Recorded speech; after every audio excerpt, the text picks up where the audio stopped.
few Blue Jays felt that Oakland might have crossed the line from exuberance to arrogance, that the A's might have been rubbing it in a bit. But when you're down 0-2 and the pennant's at stake, nerve endings can be rubbed raw. Last night at the Sky Dome, a decidedly different atmosphere. The largest crowd in the brief history of this building. Jays fans urging their club to get back into the series. Tony La Russa watched his team take a 3-0 lead in the fourth. They appeared on the verge of grabbing a stranglehold on the series. But then, the normally reserved Tony Fernandez doubled home two and got the crowd into it with an uncharacteristic display of emotion. Now we're set for Game 4. Oakland still leads 2-1. But the Blue Jays and their fans are ready.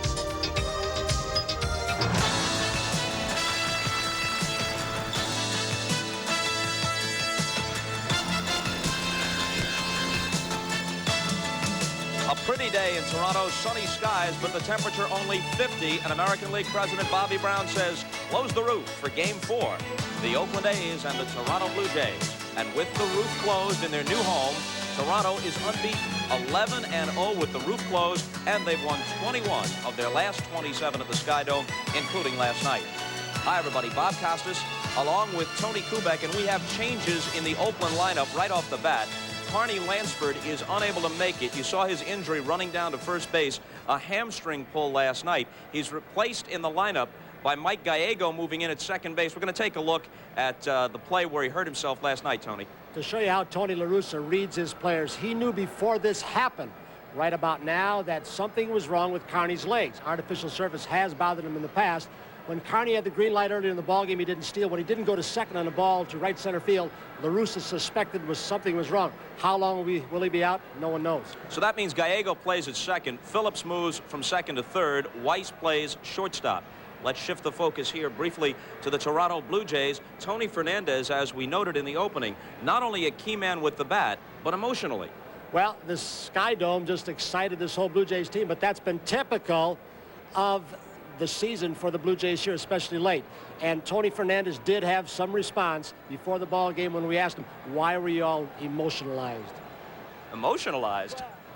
Well, coming back home was a big thing for us. Having the crowd behind us, it meant a lot to us. And last night I was very excited because my teammates were a little bit sleeping. So I said, we need to wake up. We are sleeping. So when I got that ball, when I hit that ball in the corner in the right field and I went all the way to third, I was very happy, excited. And when I saw the fans, crying out, screaming, I just got so excited that I can hold my hands down, and I started, to waving my hands and screaming at third too. I just got along with the crowd. With the crowd, what will Bob Welch do when they start yelling and screaming? He's been a much better pitcher in Oakland than on the road. And when and if will Freddie McGriff and Jose Canseco's home run bats get into play here? Bob Welch was a 17-game winner this year for Oakland. 37-year-old Mike Flanagan, the former Orioles Cy Young Award winner, just 8-10. But he has an excellent career history against Oakland. And even this year, when he was 2 games under 500 overall, he was 2-0 against the A's. And his lone complete game this year in better than 30 starts was a shutout against Oakland. Flanagan trying to get the Blue Jays even. And we'll check the lineups when we come back. Game 4 of the American League Championship Series is brought to you by Extra Gold Draft, the party time beer with a full tilt taste. By Mazda Cars and Trucks. Mazda, it just feels right. By New York Life, the company you keep. And by the U.S. Army. Learn how to get an edge on life. Be all you can be. Quiet man, Cito Gaston, sends Mike Flanagan to the mound. Only 8-10 this year. In 1988, he was 13-13. The 1979 Cy Young Award winner for the pennant-winning Baltimore Orioles. The two Hendersons are at the top. They've juggled the lineup, moving Dave Henderson up to second in the absence of Carney Lansford. Canseco stays third and right. McGuire, the first baseman and cleanup man. Steinbach will be the DH with Hasse catching. Phillips ahead of Hasse in the lineup. Gallego at second. He's played short twice in the first 3 games. And Weiss is at shortstop and hitting in the 9th spot.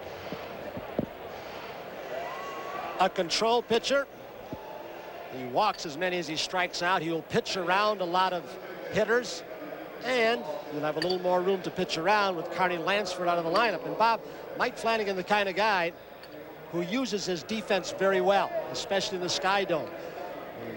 He may have been the first to discover, or John Cerruti, that if they pitch right-handed hitters away with fastballs, they can get the ball hit to center field and let the speed of Wilson, Mosby, and Felix chase the ball down in the outfield. Fernandez, we talked about him being emotionalized, which was a word of your choice, not mine. Wait a minute, you said it. Now, but it can be a very steady defensive team, and sometimes it can make all kinds of mistakes. Yesterday, Felix overthrew a cutoff man. It didn't come back to bite him, though.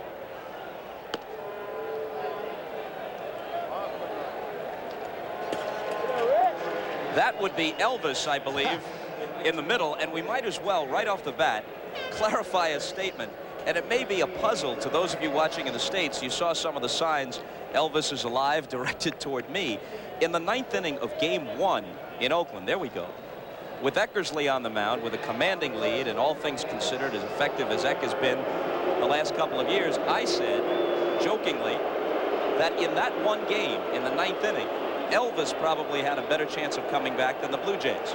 A newspaper here took that completely out of context, made it sound as if I said the Jays had no chance to come back in the series, which would be absurd after just one game, especially considering the recent history of upsets and comebacks in postseason play, and that's become a big deal here.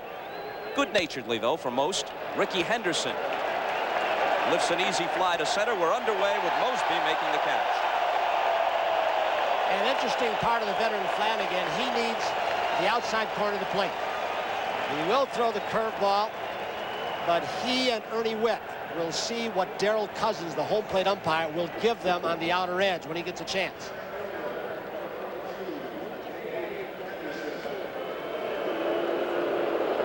Cousins behind the plate, Rick Reed at first, Steve Palermo at second, Dave Phillips, the crew chief, at third, Dan Morrison on the left field line, Dale Ford, who worked the plate last night, calling the plays down the right field side. Dave Henderson has 2 doubles and a home run, the same number of extra base hits as the entire Toronto team through the first 3 games.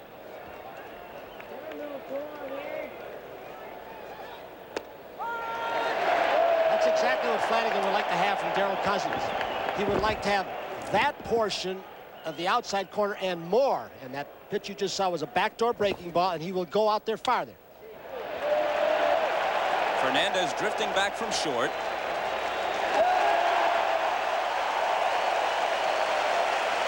Flanagan pitched one of the stronger games of the season for the Blue Jays, and I'm not excluding Steve one-hitters, of course, but it happened to be against this Oakland team. Beat them 2-0 in Exhibition Stadium. A complete game when the bullpen was struggling, but this man was not in the lineup. They had not yet gotten Ricky Henderson, so it's a little bit different lineup now, Bob. That was a 4-hitter at Exhibition Stadium. He struck out 4 and walked 1. Then he worked 6 2/3 and beat them again in July in this building. Inside to Canseco. Flanagan has always had a good sense of humor about himself, and these days he describes himself as a veteran lobber. He'll try and sink the fastball. His curve is one of the best among left-handers in the American League. At times you can't have trouble getting the curve over, coming over the top to the right-handed hitters. He won't walk you, and he won't strike you out for the most part. The 2-0 pitch. They're going to get out of the inning 1-2-3. 3 balls hit in the air against Flanagan. Felix making the catch here. No score after half an inning at the Sky Dome. New York. Blue Jays and A's getting ready to slug it out again in Game 4. And if you've been following the series, Cito Gaston's lineup should look familiar to you. Mosby, Wilson, McGriff. Bell, the DH. The elbow's bothering him again. Second straight game he's DH'd after playing left the first 2 games in Oakland. Fernandez, Witt, Gruber. Lee and Felix at second and right, respectively, again. They hadn't played until yesterday. Line drive to center. Mosby on the game's first pitch from Welch. Has his second hit of the series and runs down to first, clapping his hands. They want to get this crowd into the game as much as possible. Ordinarily, a baseball crowd is not going to be roaring from pitch to pitch. They're going to erupt at exciting moments in the game, but they're not going to have that din behind you throughout the entire game as a basketball crowd would, or an indoor football crowd would. But in postseason, in this park, it could be different, especially if the Jays strike early. Remember, Hasse is behind the plate today, not Steinbach. Steinbach a better thrower. Hasse with leg problems sometimes has difficulty getting out of the crouch. A base stealer on in Mosby. And Welch features a very good curveball, maybe his best pitch on a forkball.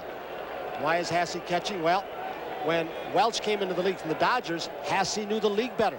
Steinbach was new, so they paired them together, and that's Dave Duncan. And by pairing them together, it made Welch feel more comfortable in the American League. He's gone. Swing and a miss by Mookie. Hasse's throw. Mosby steals it.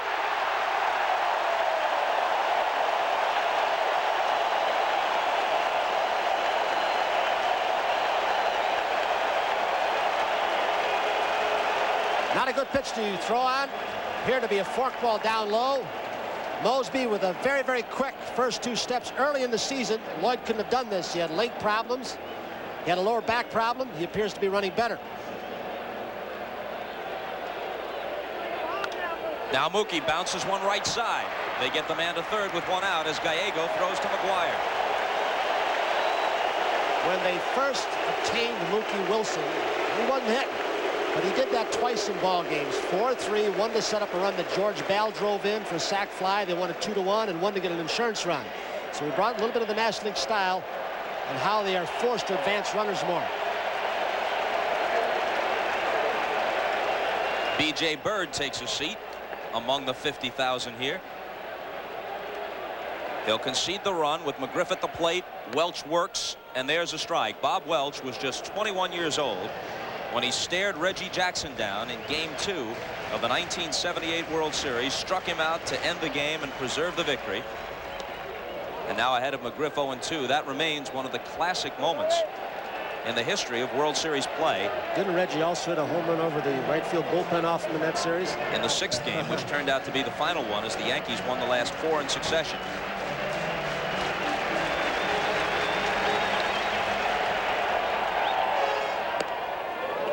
One and 2 for Welch. This is his 6th League Championship Series appearance.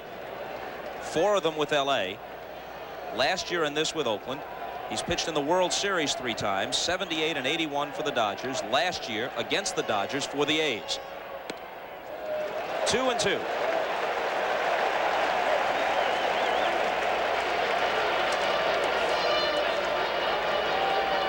It seems as if Freddie McGriff, thus far in league championship play, has been a little bit late on fastballs.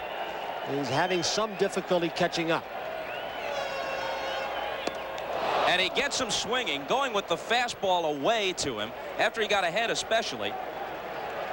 And a different look fastball, Bob. He had thrown pretty much 4-seam fastballs that were riding, and this one, he'll go with the seams, and look at the little tailing action, a little bit of sink, but mostly tailing. It's a pitch Fred McGriff's had trouble with over the latter part of the season, the pitch away from the fastball. So Mosby remains at third with 2 down. Here's Bell. 2 for 11 in the series with a sacrifice fly. And strike 1 to him. He narrowly missed a home run last night off Gene Nelson. No indication of Darrell Cousins what his strike zone is to this point, but a couple of calls we've seen, that last one giving a little bit of the outside corner, decoy in by Hasse. As we've mentioned often when Jimmy Key has pitched on games here on NBC. Watch Hasse. He had set up inside because they've been pounding George Bell in. Pounded the glove in and then slid away.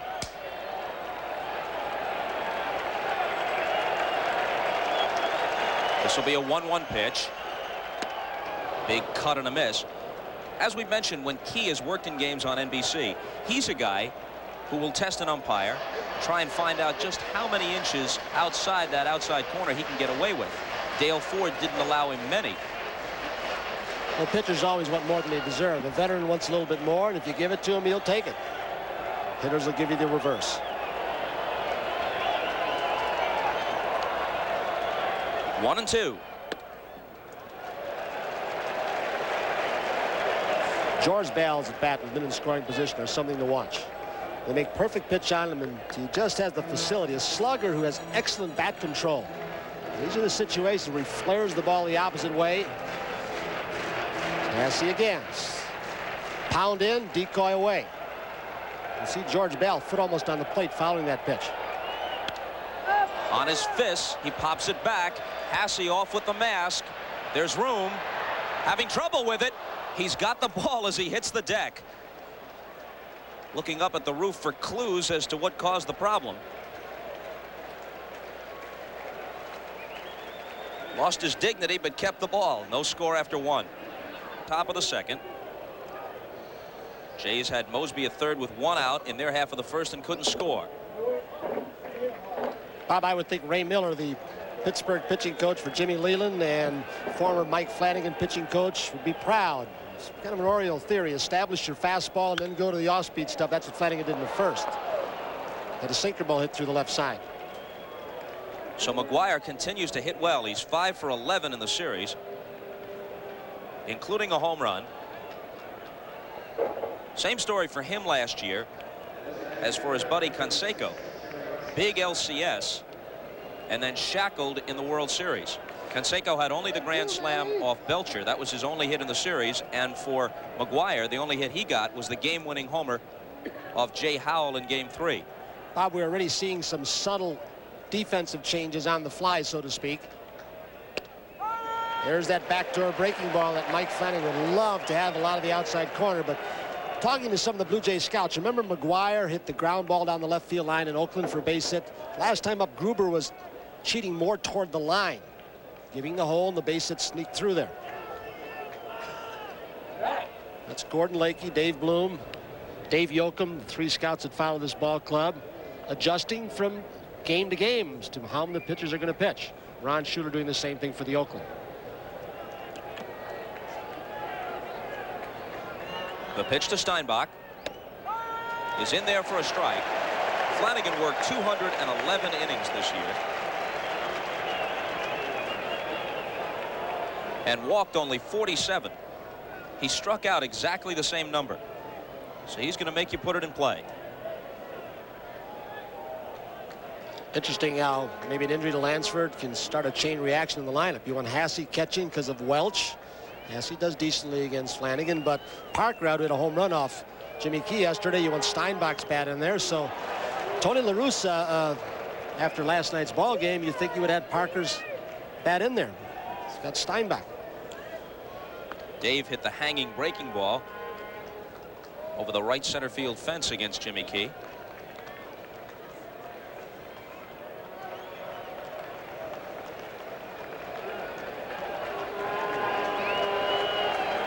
The 0-2 pitch. McGuire led off with a single. He's at first with nobody out, no score. Top half of the 2nd, Game 4. Oakland in front 2-1. The home team has won every game. The team that has scored first has lost every game. Out of play. That's a pitch that's easy to give up for a right-handed hitter.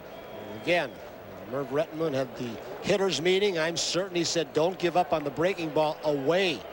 Starts a foot outside. He's going to nibble on the corner, but as soon as they start leaning out for that, Flanagan may just try and bust Steinbach inside and tie him up and get the ground ball double play to the left side. Struck him out.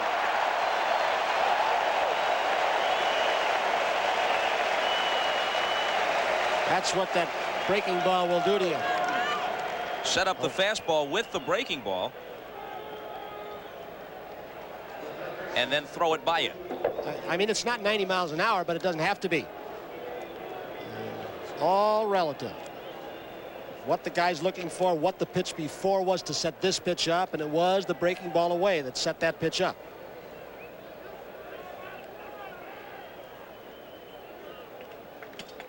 Phillips 3 for 11 as a hitter, and he's really been outstanding defensively, playing 3rd today with Lansford hurt, moving over from 2nd.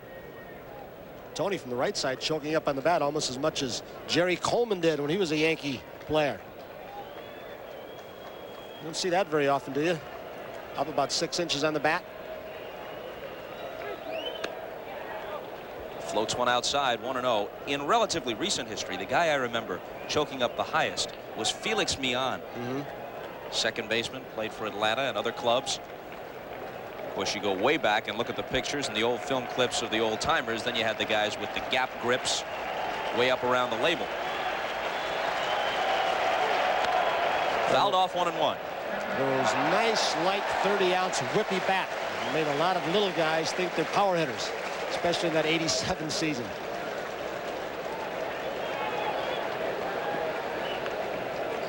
Game 3 in the National League is tonight from Candlestick. Sutcliffe and Lacasse even up at 1 after splitting 2 at Wrigley. 2 balls and a strike to Tony Phillips. A lot was made of Jimmy Key's move yesterday, and he has a beauty. Flanagan not far behind. Tricky head movement, and not only does it keep the running game going, the stolen base game, but it keeps that man frozen so he can't get the extra 2 or 3 steps to break up a double play. Always that first move back to the bag, and Dave McKay, the coach, yelling, "Get back." Sometimes you hear a coach yell, "Get back," even when the guy's going home. Flanagan's move can be that good.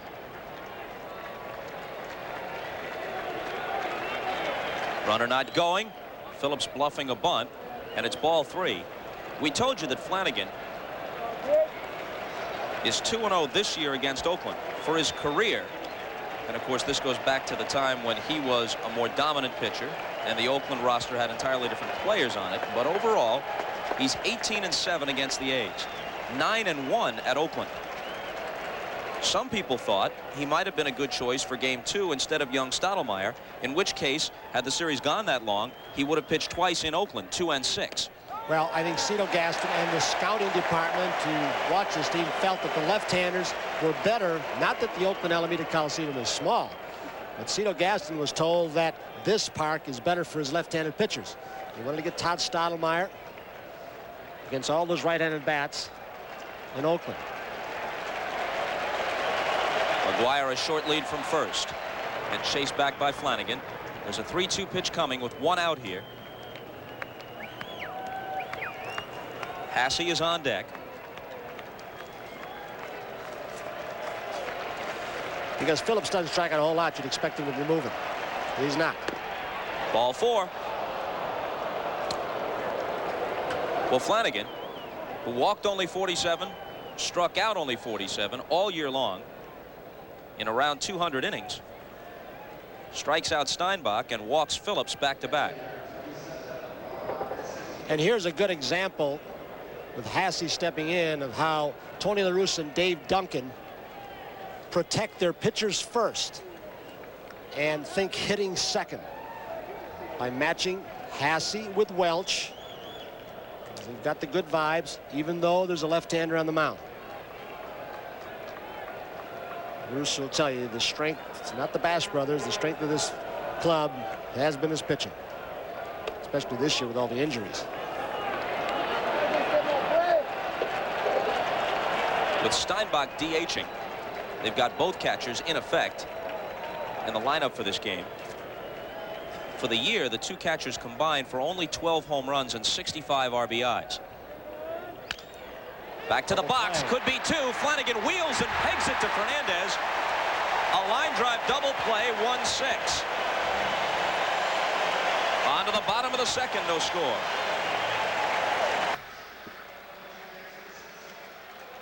It was a 1-ball, no strike count. Flanagan had missed with a curveball. Hasse was sitting on a fastball, but a perfect pitch by Flanagan up and in to break his bat, and he gets the DP.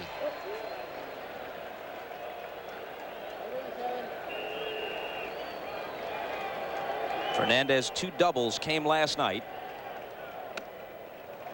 He knocked home 2 with the shot down the right field line in the 4th. Then he led off with an opposite field double off the 328 sign in left, and that began a big rally in the 7th. Ooh. A liner back to the box that Welch catches. That hurt. You'll see the near perfect follow-through position. That glove tucked up.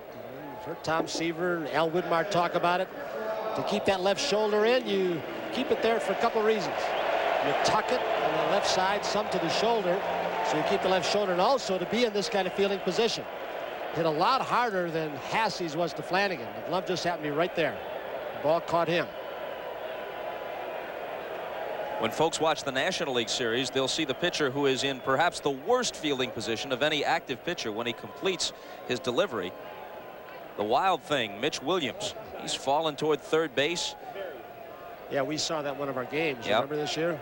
King hit him right on the side of the head. Came back and pitched the next day.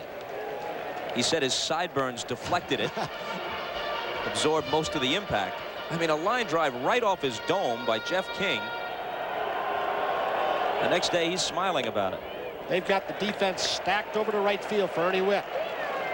Not a shift, but awfully close.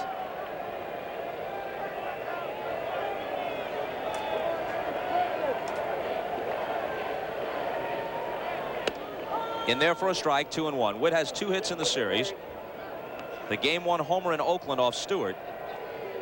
And a little bloop to center field that produced what turned out to be the game-winning run. It snapped the 3-all tie right after Fernandez's double, and Tony had moved up to third on the play at the plate. And then Witt flared one into center. Henderson couldn't get there. That scored Fernandez, made it 4-3, and the Blue Jays never looked back. Gruber on deck. Hit well, right field. Canseco has it. Hit right into the stacked defense. They'd swung over for Ernie for a strict pull hitting situation in some left-handers, or if they pull a complete shift, he might shoot the ball through the left field side. He made a great throw yesterday. Canseco getting a very fast runner off second, Felix.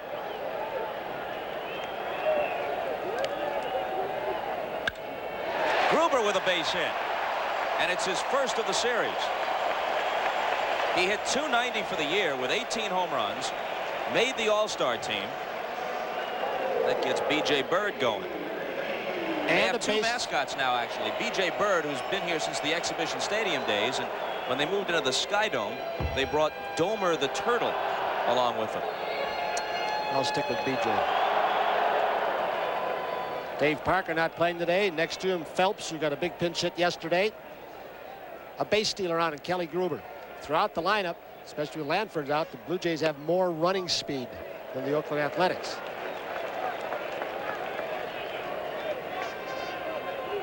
Except Oakland has the guy most capable of affecting a game with his legs. The Blue Jays have 6 base stealing possibilities in the lineup today. You could include Lee in that. He's got quickness, but not a lot of speed. Gruber stole 10 during the year. You know, it's a tougher day to steal when you play a night game. Your legs aren't rested well. So many players come out on artificial surface with a short night's sleep, and they can't get the stiffness out. Kelly Gruber's been reaching behind and massaging his hamstrings, apparently trying to get them loose. 2-0 to Manny Lee. 1 for 4 last night in his first appearance of the series. Felix, the right fielder, on deck. Bottom of the second, no score, 2 out, and Gruber at first.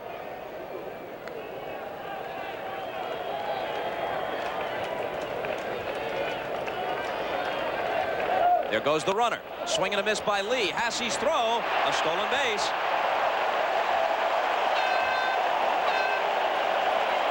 Both these steals have been principally off Welch. You say, why, as a hitter, 2-0 with you swinging a pitch this far in the strike zone? Well, to keep that catcher 1 step back, which may be the step you need. High delivery, high relief from Hassey, and the throw flies high. This is the most aggressive player on this team in all departments, Kelly Gruber. Consistently. Lee trying to pick him up now from second. Takes outside, 3-1.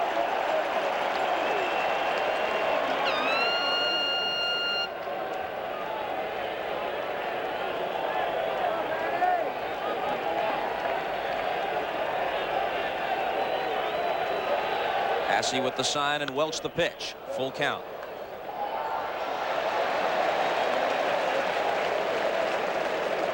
Welch has been a 17-game winner each of his 2 seasons with the A's. 17-9 a year ago with an ERA of 3.64. This year 17-8, but a much better earned run average, exactly 3, 7th best in the American League and a good figure in a DH league. Press conference yesterday, he was asked the question, how bad is your arm? He said, tired, very tired. The way he's throwing fastballs, it doesn't look that way. Thrown pretty quickly. Still haven't seen big hard curve that he features.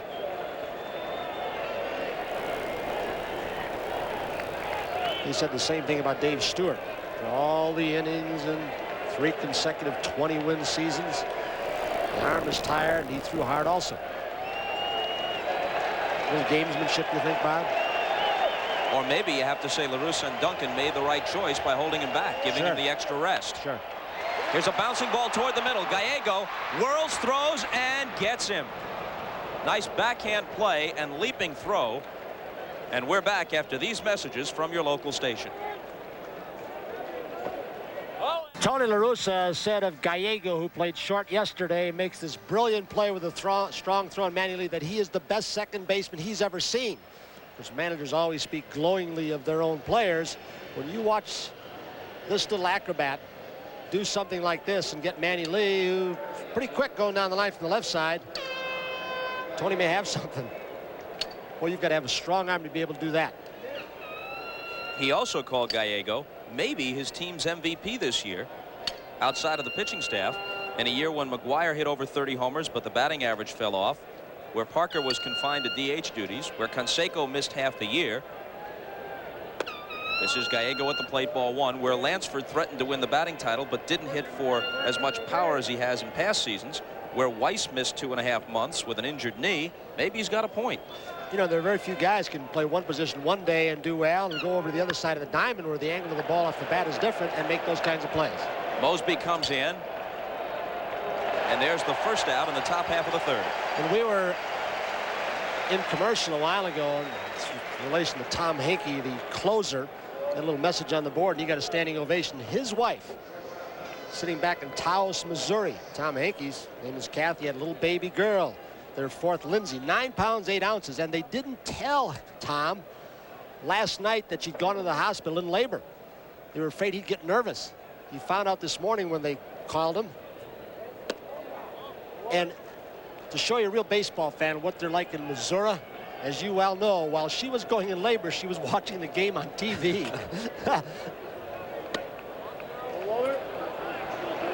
Congratulations, Kathy and Tom, for little Lindsay.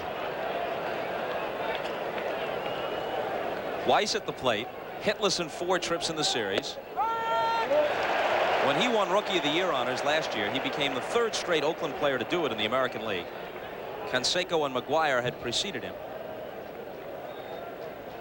Here it is on 2-1. Hard hit, fair ball, extra bases down into the corner. Mookie Wilson in pursuit, and Weiss in with a 1-out double. Kelly Gruber was creeping. He was near the line, but he was creeping in, looking for Weiss to possibly start something with a bunt. And the changeup that was inside instead of out away from Weiss, he's able to get in the left field corner. Weiss winning Rookie of the Year honors, making it 3 in a row for Oakland, reminds us of the Dodgers situation. Truly remarkable. A tribute to their farm system and a little luck and circumstance. Late 70s, early 80s, 4 in a row. Sutcliffe, Howe, Fernando Valenzuela, Steve Sachs. 4 consecutive Rookies of the Year. All right, here's Henderson. They've gotten him out 4 straight times.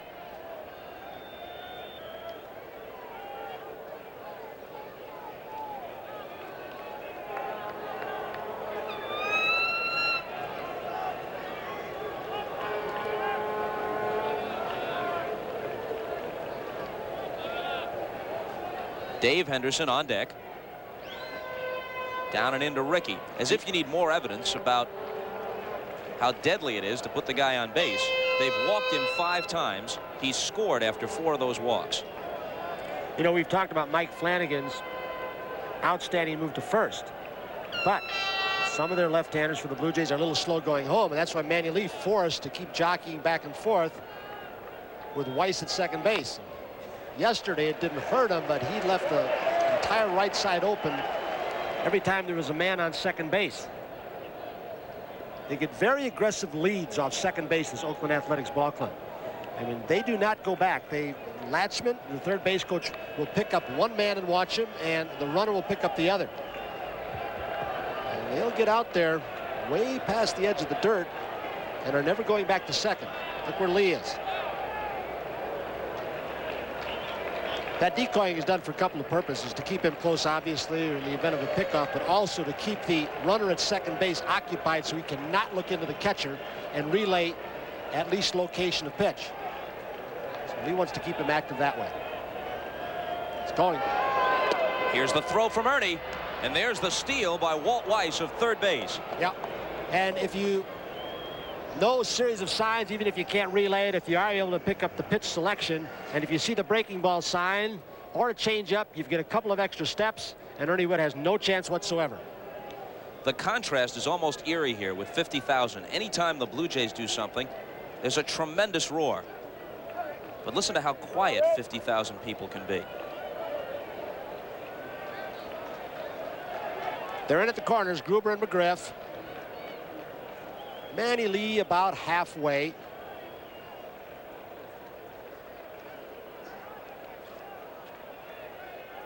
Junior Felix with the exceptional throwing arm in right field in this outfield. This will get a run home, maybe more. Mosby going back, looking up, out of here, and into the black seats, the hitting background. There aren't many leadoff men who can launch one like that to dead center field. About a 430-foot shot, 2-0 Oakland. I think we talked about that yesterday when Jimmy Key was the starter, that you might negate, you will negate some of Ricky Henderson's base stealing with a left on the mound, but he becomes a little bit better extra base hitter. But that far, I'll show you that with a full house, a nice warm building, a little more humidity, the ball is flying. I don't think Ricky could even believe it went that far. He thought it might be up against. What's that, 430? That'd be my guess, in that vicinity. Dave Henderson. He hit one about 460 off Steve in the opening night of this series.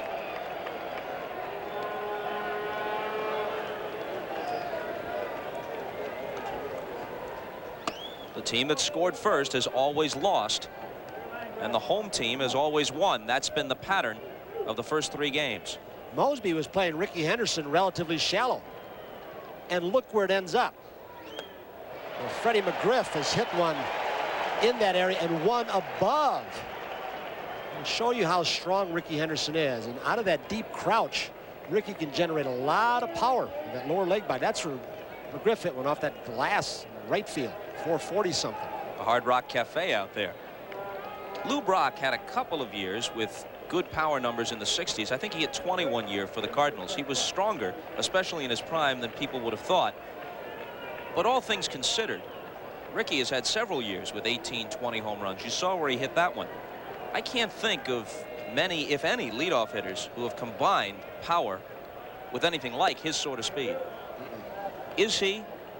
Is it even worth questioning now? The greatest leadoff hitter of all time? Cobb leadoff. From ear to ear, I'd have to say in the last, maybe modern day baseball, I don't know, but I've never seen any better than him.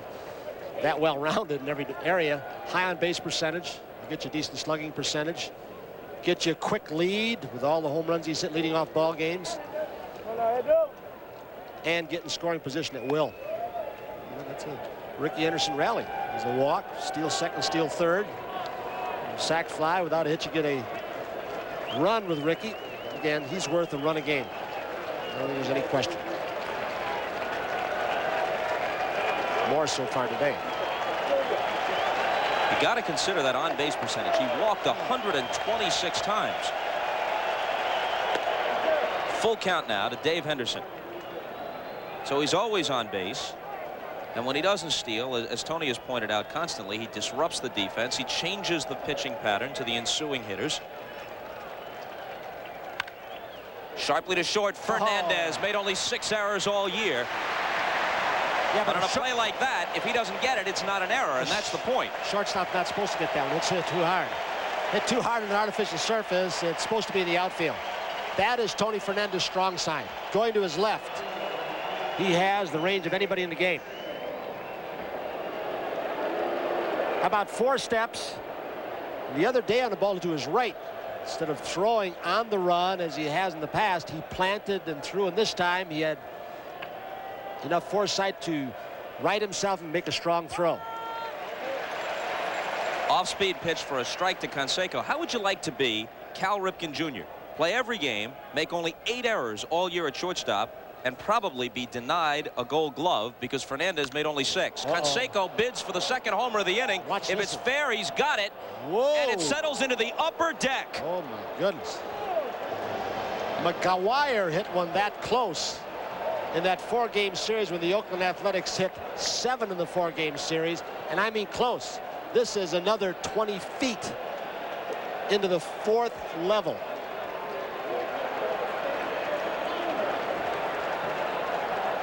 A double by Weiss and a pair of monumental homers from Ricky Henderson and Canseco. 3-0 A's.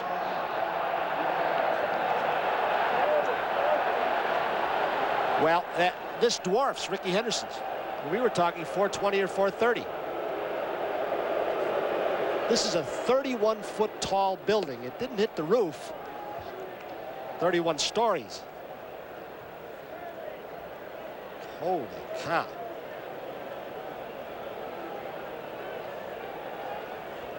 I'll give a pitcher whiplash.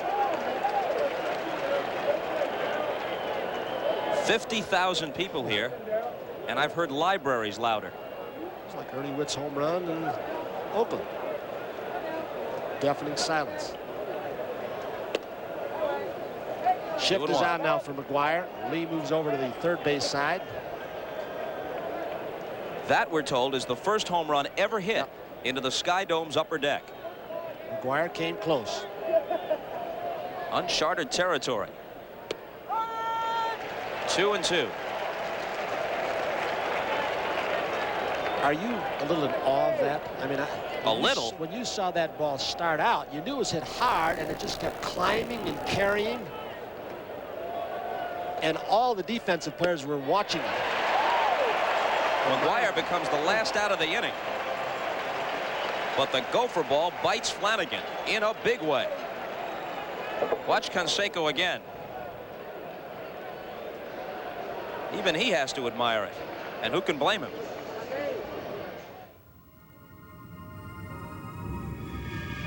Line is a 900 number because Canseco hit one out of this area code.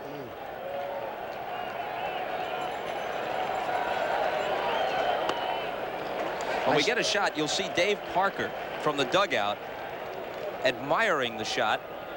And when you get a basher like Parker to stop and stare in awe, you've done something. Watch Big Dave, not playing today. Can you believe it, he says. Merv Retton, the hitting instructor, had to turn the other way in disbelief. Bouncing ball, Gallego. Throws Junior Felix out, and that's the way the last half of the third begins. And look at how close Junior Felix made that play with Gallego playing in and loading with his strong arm in a hurry. He was just out, maybe a stride and a half. You cannot waste any time with Junior Felix from the left side. Well, he got a lot on it. Junior's maybe a couple strides away. Now remember this, the Blue Jays trailed 3-0 last night and got 4 in the 4th. And then 3 more later. Mosby singled, stole a base, got to third with 1 out in the first, but then McGriff fanned and Bell fouled out, and they couldn't plate him.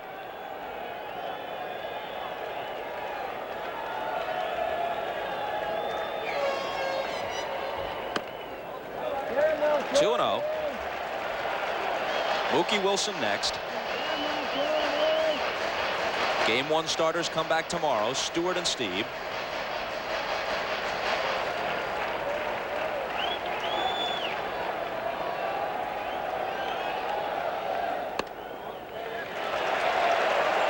You know, part of the reason why, at least in my opinion, Tony, let's see what you think, the Oakland fans were relatively subdued during the first 2 games of the playoffs. They reacted, of course, at exciting moments, home runs and Ricky steals, but they weren't roaring throughout. Part of the reason is that while you don't take any opponent for granted, the Oakland fans are looking toward the World Series, which they think they should have won a year ago. And so they are less able, at least right out of the box, to get excited about the playoffs than they would be about the World Series. Of course, if this series comes back to Oakland in a 3-2 situation or something like that, Mosby hits one up the middle, and he's got his second straight hit. If it comes back closely contested, then the A's fans should be at the edges of their seats.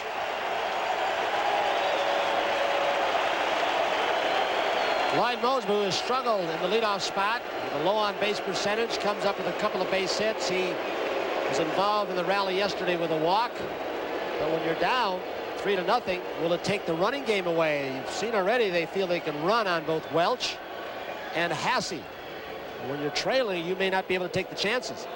You know, sometimes, Bob, in reply to what you're saying, I think open-air stadiums sometimes, like Oakland, remember Exhibition Stadium here, it sounded quiet. The fans were cheering. But the sound goes into nowhere out in the blue, and in a contained stadium. We saw it in Minnesota. Not as bad here, but close last night. It holds the sound very well. But you're right, they were subdued, I think. And they have been at times in this stadium. Just before that base hit, they were kind of quiet here, being down 3-0. It's not often in baseball that you talk in terms of taking the crowd out of a game or getting them back into it like you do in basketball. But in the postseason and in an enclosed stadium, like you say, Tony, it is a factor. And it will be closed for all 3 games here. This was the only one where there was a chance that it would be open. It's 50 degrees outside, kind of windy, and when the wind swirls through here, it can be pretty uncomfortable. I think, too, sometimes the price of tickets in postseason play, the average Joe, the ordinary fan, he's runner running, goes, and he bouncing ball toward the vacated spot. Weiss grabs it, but has to eat it. He has no play with the speedy Wilson. I'll tell you, that is very gutsy baseball by Cito Gaston.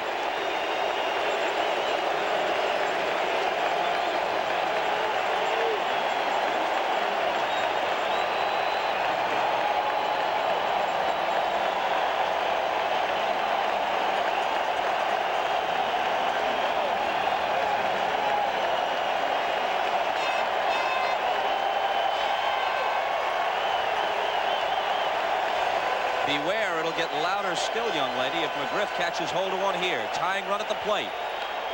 Swing and a miss. He came up in the 4th inning last night in an almost identical situation. 2 men on, and the Jays trailing 3-0. He lined a hard single to right, and it was part of the 4-run rally. It's an interesting play, Bob, because Oakland was going to get one sure out on that ground ball, but Cito Gaston had enough faith in Mookie Wilson twice. He got the ball to the right side one time, got the run to the 3rd, and this, and Mookie strikes out a lot. But he felt he could put the ball in play, down 3-0, and he kept this inning going. Welch worked him with fastballs tailing away in the 1st inning when he needed a strikeout. Man on 3rd, 1 out, and he got him swinging. Let's see how he works him here. Ahead of him, 1-2.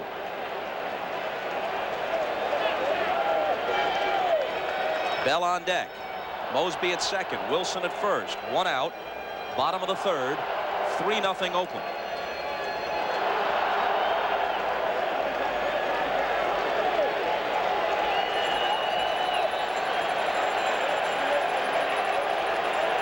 "36 homers for the year. None in more than a month.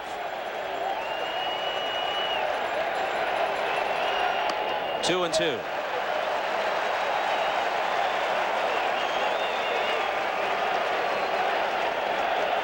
Run through my memory bank.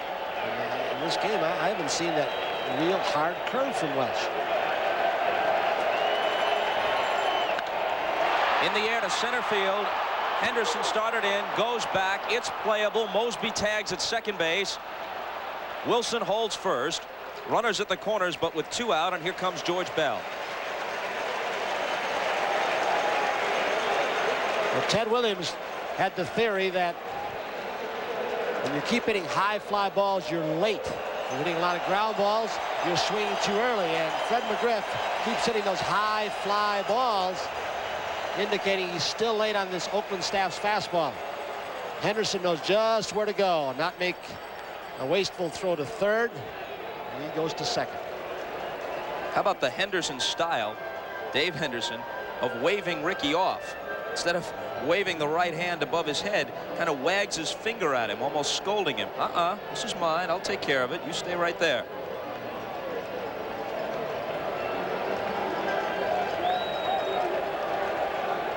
He styles.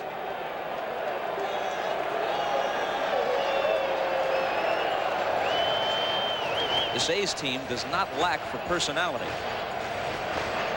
They've got some very identifiable characters on this club. And with back-to-back appearances in postseason, they're establishing a national identity. Same you just saw with Haskins, whether or not they're going to throw through. If, in fact, Mookie Wilson does try and steal. We're going to try and read him right now. They've done that last night once. They did it consecutively twice in a row and got Hernandez. And what a base stealer does is he sees the first move of the left leg or heel, and he thinks that the move is home. There goes Mookie. Mookie goes. Bell swings on the first pitch. McGuire coming in. Everybody's there. It's marked for the catch. Singles by Mosby and Wilson go to waste. Cito watches his team strand two. Go home run ball. When you buy a seat in this section of the stadium, you don't exactly come to the park expecting to come away with a souvenir. Steinbach fouls it back as we start the fourth.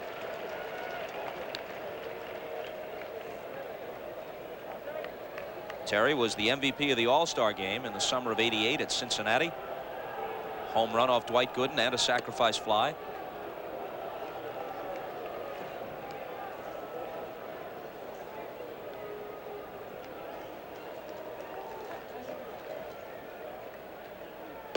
Two and one. Steinbach held the ball on a bang-bang tag play at the plate off a strong Canseco throw with Junior Felix trying to score an extra run for Toronto last night.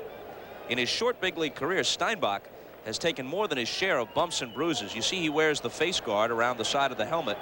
He's twice been hit by pitches in the face. He also had a bone-jarring collision with Kirby Puckett a couple of years ago. Kirby is like a human bowling ball coming in there at about 5'8" and 215, 220 pounds, and Steinbach got the worst of it. Terry with a bullet to left. There's a base hit. 3-1. It's the term that Mike Flanagan and I guess Jim Palmer coined when they were with the Orioles together. It's a BP fastball, batting practice fastball. You can get away with it more in this park, a spacious park. We checked out with Howie Starkman, the PR director, and asked him, and they have a tail of the tape in almost every park, how far a home run goes. Not quite refined here, and they said that Canseco's home run went about 480. John Cerruti up now. Gee, I'm disappointed. Only 480. Like we've seen how far it would have kept on going when it came down. That may be 480 to the point it landed.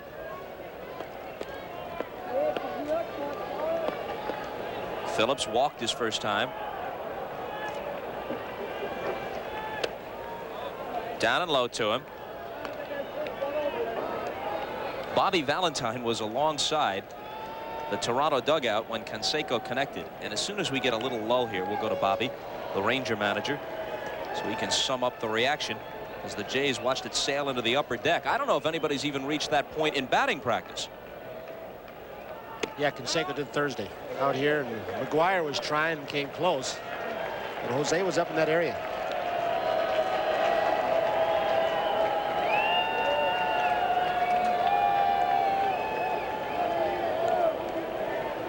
I would love to have seen Canseco's swing of last year when he had 42 home runs with the 87 baseball. Remember, it was a different baseball last year. Everybody admits in the game, except the ball company, I guess. But I really believe that Roger Maris' record would have been in jeopardy because Canseco had almost a perfect swing all year. Very few slumps. Hit the ball hard so many times. He had 42 homers in '88. Phillips back to Flanagan. He picks it off, and that's the second line drive double play that Flanagan has started. Let's go to Bobby Valentine. Bobby? Yeah, Bobby, after that home run, the expressions were smiles and a lot of wows in the dugout. But Ernie Witt came over to the drinking fountain and said, I can measure that one in dollars and cents. That was a $15 cab ride from home plate. I mean, that was a prodigious shot. Bobby Valentine. Bobby Valentine, the Ranger manager.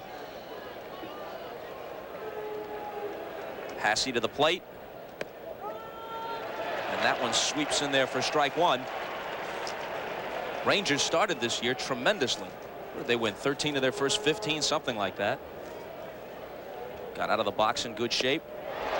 Nolan Ryan, of course, had an historic season for them, achieving career strikeout number 5,000 at the expense of Ricky Henderson of these Oakland A's.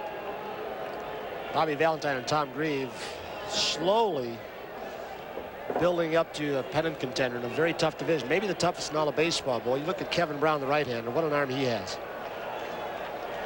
Get Bobby Witt back in gear and have the kind of season they think he should over 162 games. But it's now baseball's best division. Oh, yeah. Used to be the weakest of the four, but the power has definitely shifted. No breaking balls.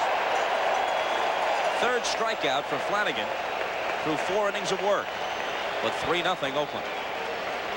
At the edge of the Sky Dome, I think it was Peter Ustinov who said about the city of Toronto, it's like New York, run by the Swiss.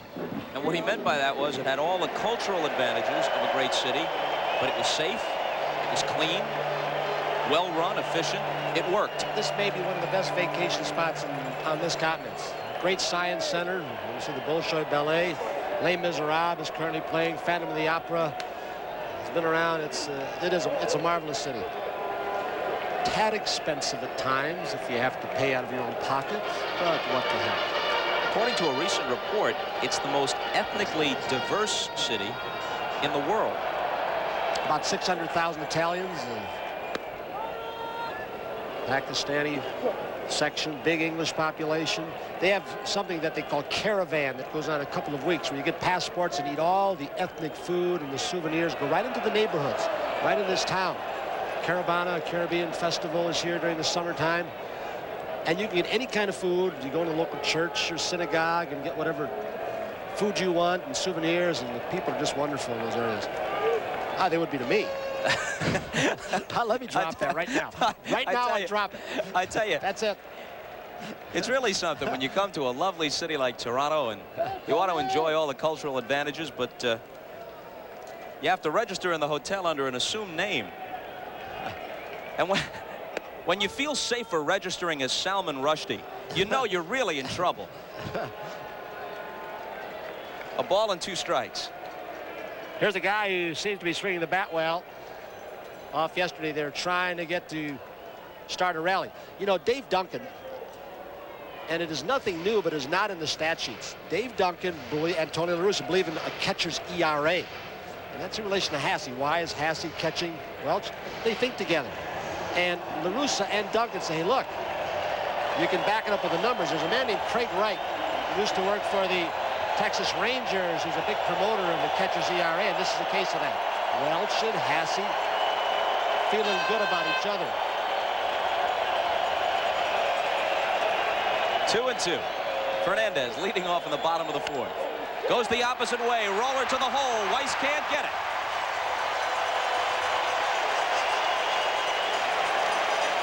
It wouldn't have made him any difference even if he had gotten it, but you had a chance to see Watt Weiss has difficulty after the knee surgery bending down on the run. Even if he gets, he's not going to throw Tony Fernandez out on this. He's just lacking some mobility. Some say he's only 75–80%.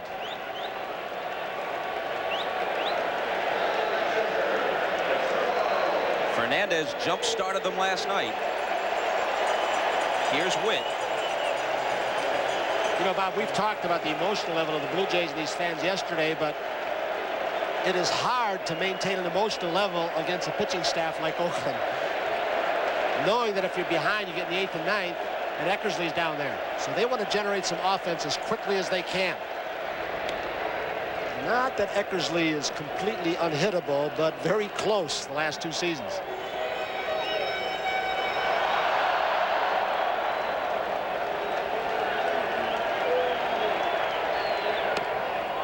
That's what made Gibson's Roy Hobbs performance in Game 1 of the World Series all the more remarkable. Yeah, he was limping, and it was heroic simply to drag himself into the game. But the fact that he did it against Eckersley made it even more of a Twilight Zone affair. A healthy-bodied Gibson would not have had that much of a chance, according to the numbers, the way Eckersley had pitched, closing games all year long. Cito Gaston has put the thread of a running game even down by 3, starting Mookie in the last inning. It's got Welch thinking about Tony Fernandez. He's going. Pitch out. Hasse unloads. Won't matter. He steals it anyway.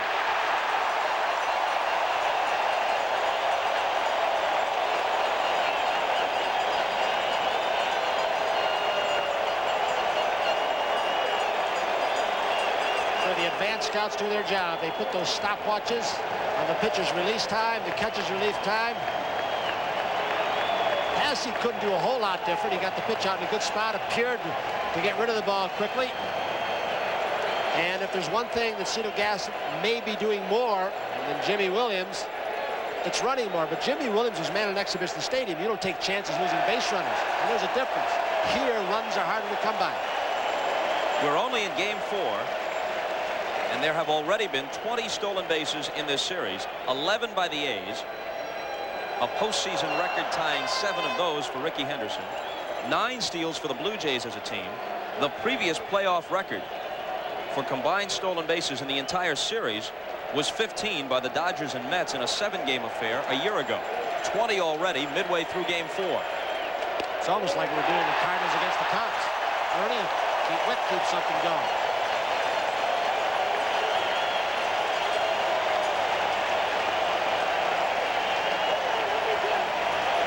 And the thing we've got to remember, and Dave Duncan's aware of, they have used 2 left-handed pitchers thus far in this league championship series, and neither one has done well.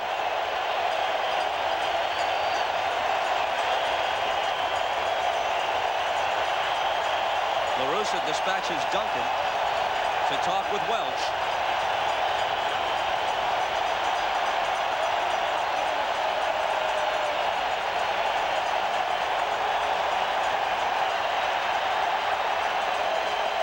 Assuming he can hear what Dave has to say.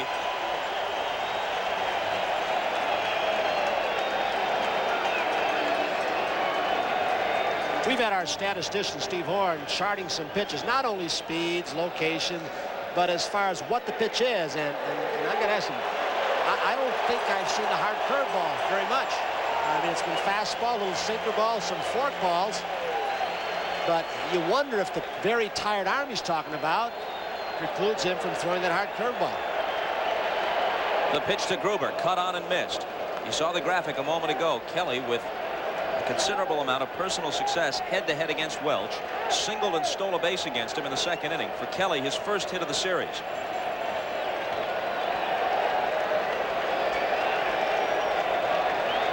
Tying run at the plate. Nobody out in the 4th. Gruber hit 18 over the fence during the regular year. Manny Lee on deck. 0-2.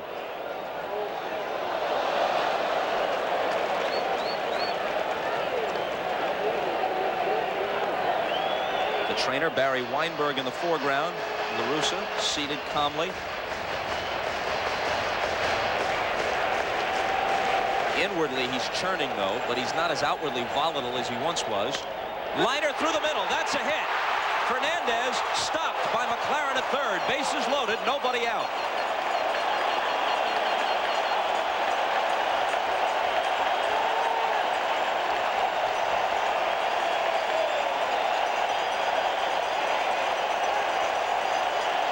Never scoff at those personal histories, which are now computerized.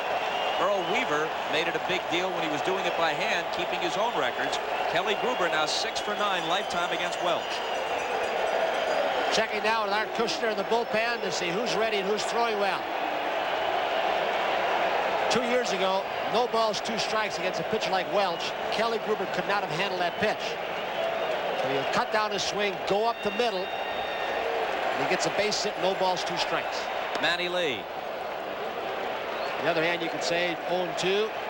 Should Welch have wasted one up and in or thrown a bad breaking ball? In contrast to Gruber, Lee hasn't been able to touch Welch in 7 previous career at-bats. A ball and a strike to him. Manny was robbed of a hit his last time up.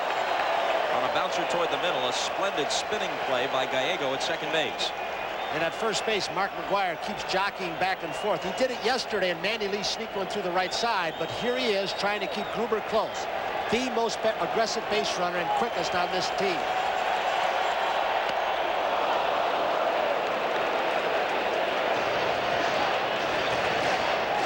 One and two to Manny. Junior Felix awaiting his chance next.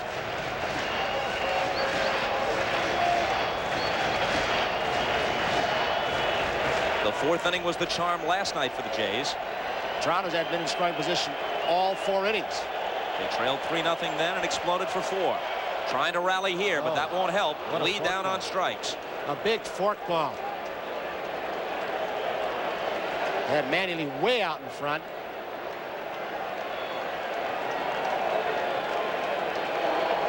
Todd Burns, right-hander.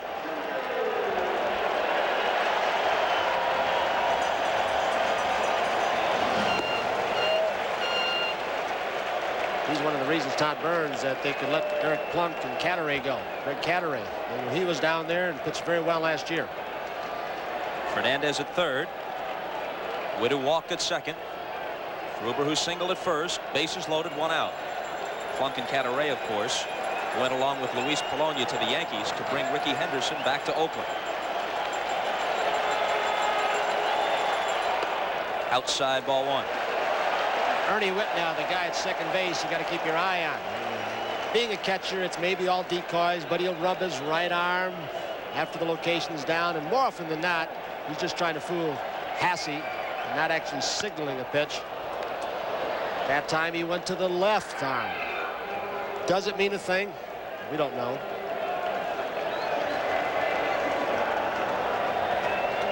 So many times why La Russa in this case have catchers as coaches, because they can read those signs, and with the satellite dish, the center field camera, you can only have so many series of patterns you can use before somebody figures them out. That's why there's so many changes. The 1-1 pitch.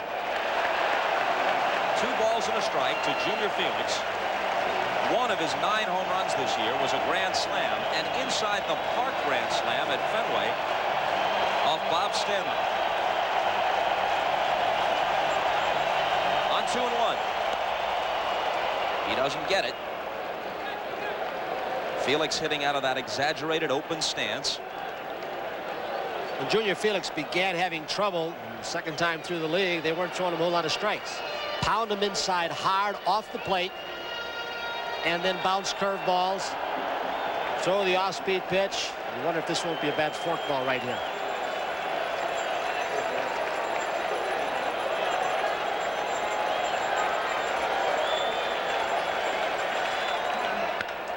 Bouncing ball. Can they get 2? Gallego chasing Gruber back. Tags, flips, safe. A run scores. Gallego did the only thing he could. Gruber stopped in his tracks. Give it to Kelly Gruber, that run. If he keeps running, he tags him. They go to first base, no run. Kelly pulls up and then starts retreating. And he makes Gallego take the extra 3 steps. A brilliant try by Gallego. The call at first base by Rick Reed is safe. Gallego nearly turned it anyway, as you say, Tony. Look at that little backhand flip, but Felix beats it to the bag.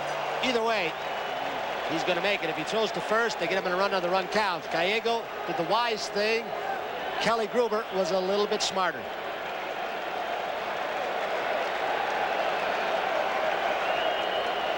So now Witt's at third, Felix at first. Mosby, who has singled twice at the plate. Will he start Felix with that great speed? Junior Felix with great speed, still learning to take a lead, and at times you can have a problem getting picked off. Another factor is if they do start him, the A's might not be hesitant to throw through with Witt the runner at third base. So it's not like they concede the base.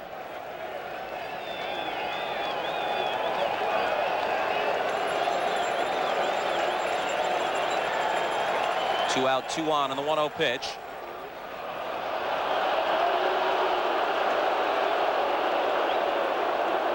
It's unusual when there's some umpires who call that you've got to make an attempt or a fake with the hand, not just step there.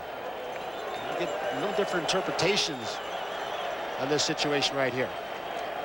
Speaking of the umpires, we'll present our State Farm Rules of the Game feature during the 7th inning stretch timeout. Doug Harvey handling the duties. There it is again. It's perfectly legal. It's not a balk. We talked about it before. If that base stealer at first is keying on, oh, the left leg, maybe cracking the left knee, you can get fooled because you crack it going to, oh, but boy, did he speed up his delivery. That was close to a balk. It was almost a quick pitch. When the Jays had a man at third with 1 out in the first, Welch cranked it up, and Fan McGriff then got Bell to foul out and held the Jays without scoring. Here, with the bases loaded, nobody out, he struck out Lee. Now the count 2-1 to Mosby. After Lee's strikeout, Felix bounced one to second. A run came across as they got Gruber on the tag play between first and second. But Welch, if he can retire Mosby, will have minimized the damage, and the Jays will come out of it with only 1 after having the bases loaded and nobody out. Mookie awaiting his chance if Mosby can prolong the inning. He goes on 2-1, and it's fouled off. Overall, this has been a problem for the Blue Jays. I mean, they've had difficulty getting base runners over the last 3 weeks of the month, but when they do, hitting with runners in scoring position. Seeing a little bit of it today already through the first 4 innings. And it hasn't been just one man. It seems to be a team thing.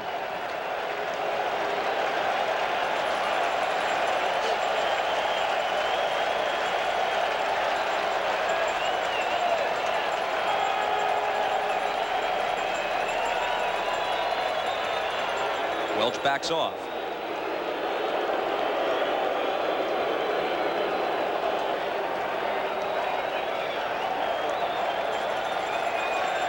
Now here it comes, and he struck him out with the forkball. 2 strikeouts in the inning, and we're back after these messages from your local station. Working, you go to something else. A great forkball. You saw the downward action, and you talk about a perfect spot.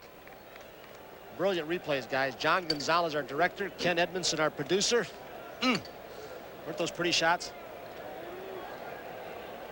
Not from the Blue Jay perspective. Gallego. Well, when it gets tough, you can give in or you can get nasty. Welch got nasty.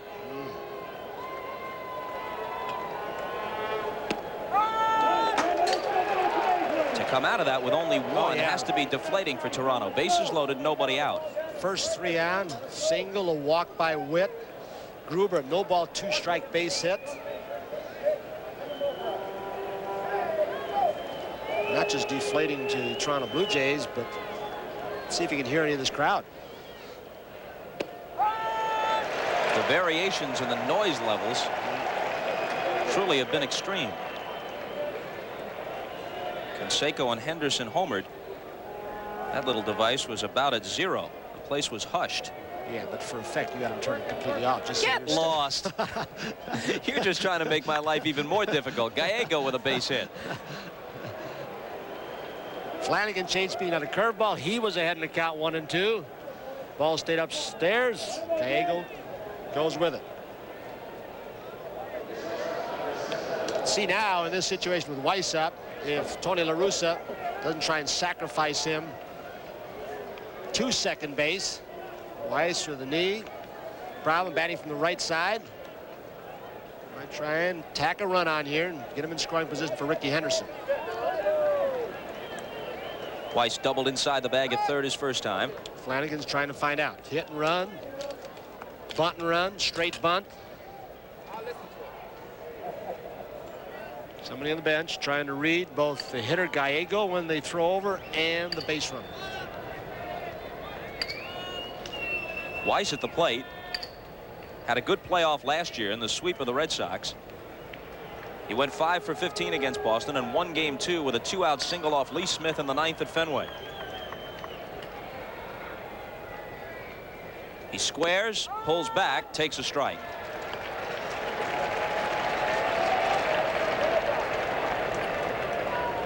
Ordinarily, in that kind of situation, if you're sure of the bunt, you're going to throw that high fastball, trying to get the pop-up. but perhaps Flanagan and Witt not sure, so they'll go breaking ball. First pitch to Weiss.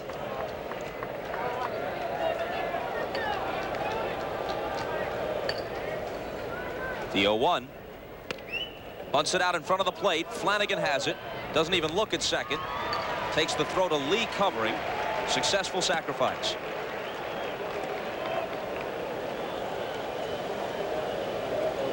He is a very fundamentally sound player, and you just saw that part of it. Talk about quick feet. Gallego's got him and Weiss. That's why there's such a good double play combination when they are both healthy. Gallego going hard, not sure where the ball is going to go, and hit the base awfully hard. I don't know if that was his left ankle that hit the anchored bag and twisted back a little bit.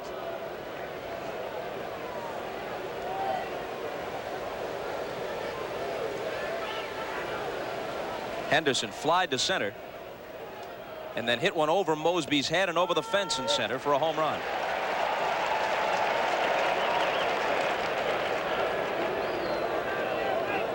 Manny Lee continues to jockey at second base with the runner Gallego down there. Finding himself just slightly out of position a lot. A drive to left. If it's high enough and fair, it's gone. Yeah. It qualified on both counts.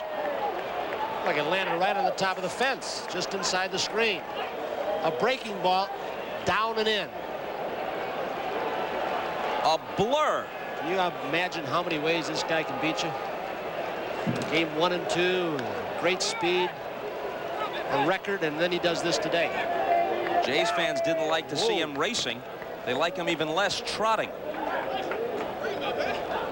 Billy Martin's right. First to say it, best leadoff hitter of all time. We've alluded to it over the years. You see where Ernie Witt was going to grab that ball. Down and maybe out of the strike zone inside. Rickey not certain. The ball stays in the ballpark and it's the padding. It was too close to give it that easy a trot. The ball stays in. He might have been able to a single. Became a moot point. Now comes Cito Gaston. He's stolen as many as 130. He's hit as many as 28 home runs in a season, 24 on another occasion.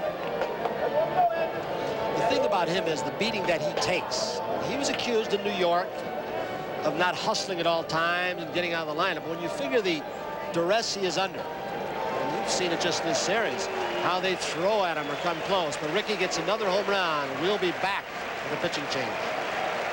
That drove him from the game. The second of the day by Rickey Henderson.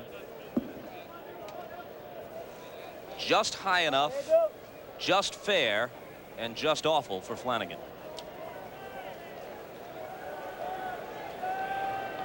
So here's Dwayne Ward. Bash brothers are back, huh? What a combination of ways. As we look at Ward's stats, he can be erratic. We've told you before.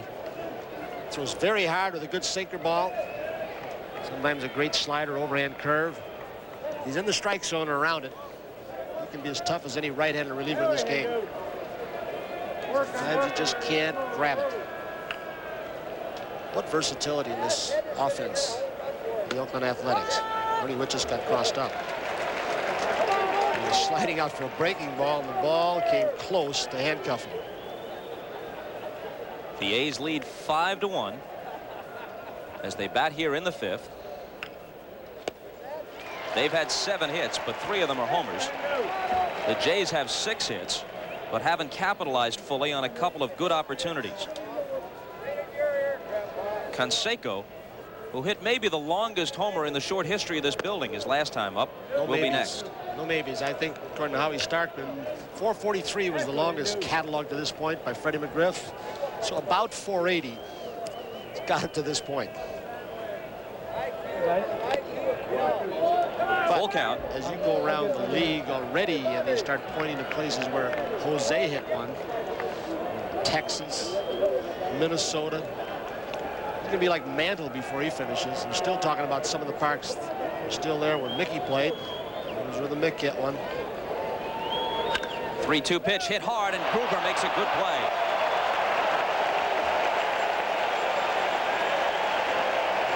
He's a tremendous all-round athlete. They can use him in the outfield. He's become a fixture now at third base, but he can do a little bit of everything. The air total is deceptive that he had this year. He played hurt. He played in the outfield, and that hurt him. We're going to look at that Jose Canseco bolt again. Yes, we would. So, gentlemen in the truck, roll it. They said they would, then they didn't. Here's the pitch. Swing and a miss. Here it comes. Flanagan tried to get the ball inside. That is one place where Canseco, I think, has changed. He got 2 base hits on balls in under his fist yesterday, and that was in, maybe not in as far as Mike Flanagan wanted it, but he has learned to adjust. Merv Rettenman helped him. Bob Watson, who's now with Houston as an executive, helped Canseco a lot, especially in 2-strike situations.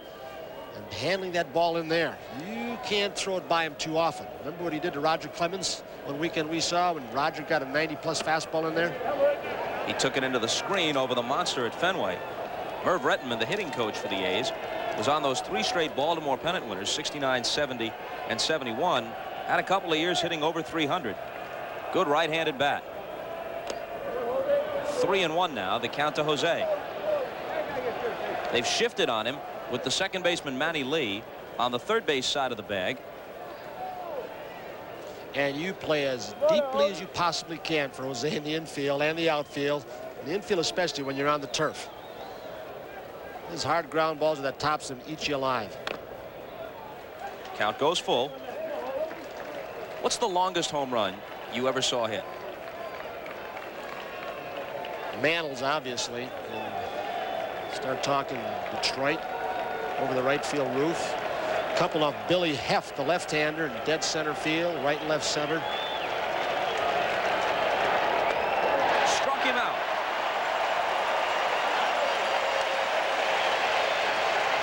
But the A's scored twice more and chased Flanagan in the 5th.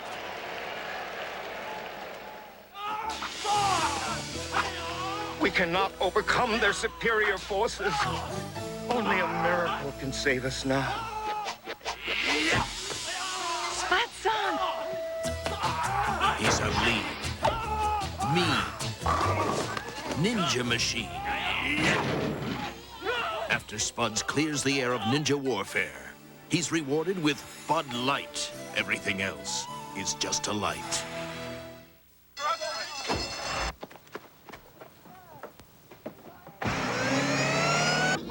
Billy has a girlfriend. Billy has a girlfriend.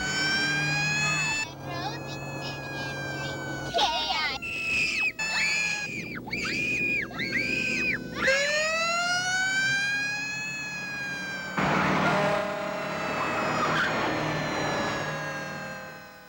Napa, because there are no unimportant parts.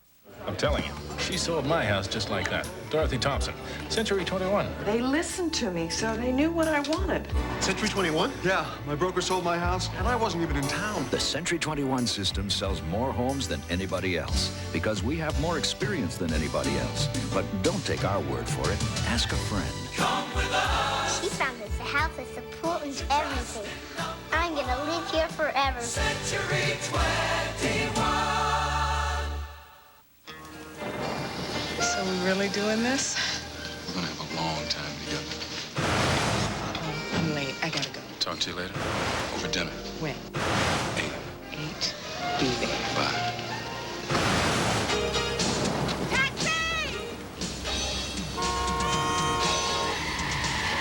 This is why Allstate gives a 10% discount for cars with anti-lock brakes. We're the only major insurance company that does. Call Allstate. He's an FBI agent who views justice in terms of black and white. On Friday, he shows his true colors. Mancuso, FBI, premiering Friday.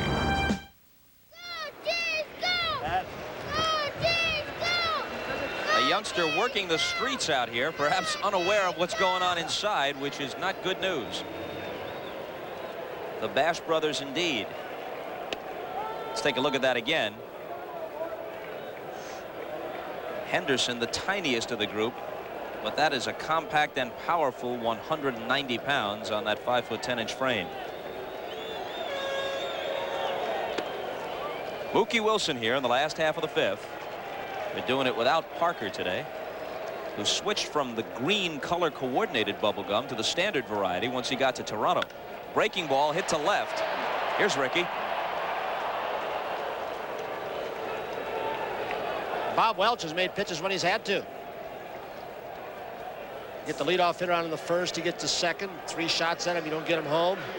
2 outs, 2 line drives. Fernandez and Witt in the second. Gruber on steal. Gallego makes an outstanding play. Runner on second. A couple more on in the third, and the bases loaded in the fourth. And when he's had to have the plays or make the pitches, he's done it. You know, the Blue Jays still have time. But for the 8th and 9th, the Oakland Athletics have Eckersley. McGriff 0 for 2 today. Struck out, fly to center. An MVP candidate until a September slump. He'll still finish in the top 10, of course, maybe even in the top 5. But it's very doubtful that he'll win the award, which he had a good shot at had he had a big September. Center field. End of the bat. Dave Henderson.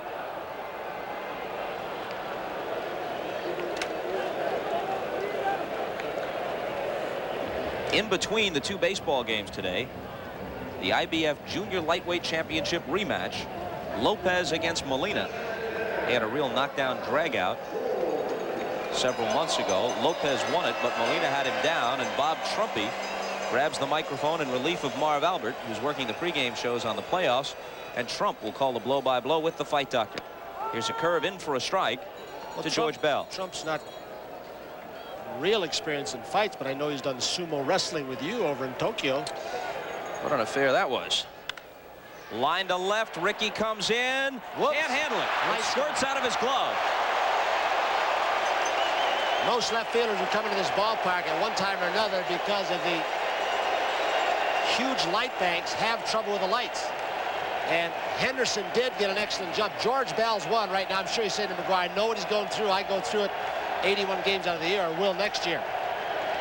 And he just flinched a little bit. The ball may have gotten in the lights. And hits his glove and bounds away. We haven't seen a ruling yet, hit or error. Error. And now it goes up on the board, E7, and that's what the fans here wanted. They wanted something to go wrong for Ricky Henderson.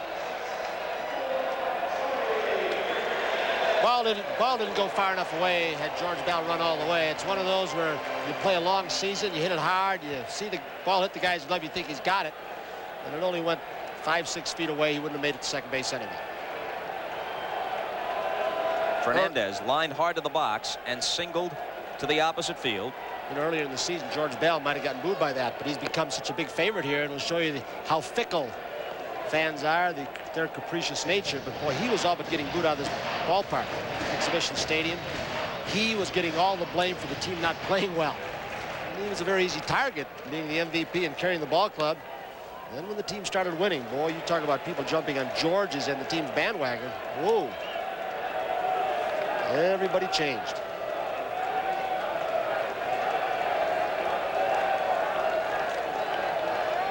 Welch with a 5-1 lead as he works with a man on and 2 outs here in the last half of the 5th. He, like Storm Davis, last night's Oakland starter, threw only 1 complete game during the regular season in 33 starts. So it's likely they'll go to the pen. Hasse throws in behind Bell, who skips back easily. You know, the Oakland staff, and all the credit Tony La Russa gives to Dave Duncan, even when they don't have their good stuff, they somehow find a way. I mentioned throughout this game, I haven't seen Welch's good curveball, which can be a devastating pitch, but he somehow pitches out of trouble, prevents the big inning, saves you the run, and the defensive position helps that. But I think there's something to that. Pitching coach, 1 trip out by Duncan in this game. What he said, all the conferences in the dugout. I think he's going to be featured a little bit in the George Will book coming out. It's really on Tony La Russa, but Tony talks glowingly about Duncan. Fernandez lofts it harmlessly to left center field, and Ricky gives way to Dave Henderson, who makes the catch. No harm done as far as Welch is concerned in the 5th. Twice a year, your Goodyear retailer takes inventory. Alongside his skipper, Tony La Russa, they joined forces in the early 80s with the White Sox, took them to the division title in 1983. They had Britt Burns. They had the 220-game winners, Hoyt and Dotson. They had a bullpen by committee, though, in those days. I think Dennis Lamp led them with 14 or 15 saves. Here they've got Eckersley as the closer, all kinds of depth. A lot of Oakland ties in this managerial and coaching staff. Duncan, of course, Tommy Reynolds on the staff, a bench coach. Well, Tony La Russa was fired by the White Sox on June 19th, 1986, and was out of work exactly 18 days. On July 7th, he was the A's manager, and he brought Duncan back with him. Rene Latchman, of course, the third base coach. La Russa spent about 15, 16 years as a player. Had about 150, 60 games or so in the major leagues. McGuire goes down on 3 pitches. So Ward fanned Canseco to end the 5th, and McGuire now to start the 6th. There's Latch in the third base coach's box, among those apparently under consideration for the Cleveland managerial opening. Kept hearing the name John McNamara, Hank Peters' friend. Fouled off by Steinbach, and it just shows you how the baseball fates endlessly crisscross. Latchman was McNamara's third base coach for the Red Sox in 1986. He saw all the glory with the Dave Henderson home run, now sharing the same clubhouse with Dave in Oakland. Saw all the glory of the playoff comeback and all the agony as the World Series slipped away. Still has the same bad old habits with the Chewbacca. Big Shaw, that red man. Surgeon General says no, Latch. Yeah, George Brett has stopped so many letters coming into him. The incidence of oral cancer is incredible. Proven. So much for the medical report. Now the 2-1 pitch. Dr. Coop told me all about it before he retired. I wonder if C. Everett Koop sits around in that uniform even at home. Hard sinker ball is Steinbach's rear foot gave way. Don't you wish you could just wear epaulets all day long? Certainly. Even when sitting at home reading the newspaper? You don't have to wear them. I have to salute you every time I come in anyway. Well, doesn't that's matter. The natural order of things.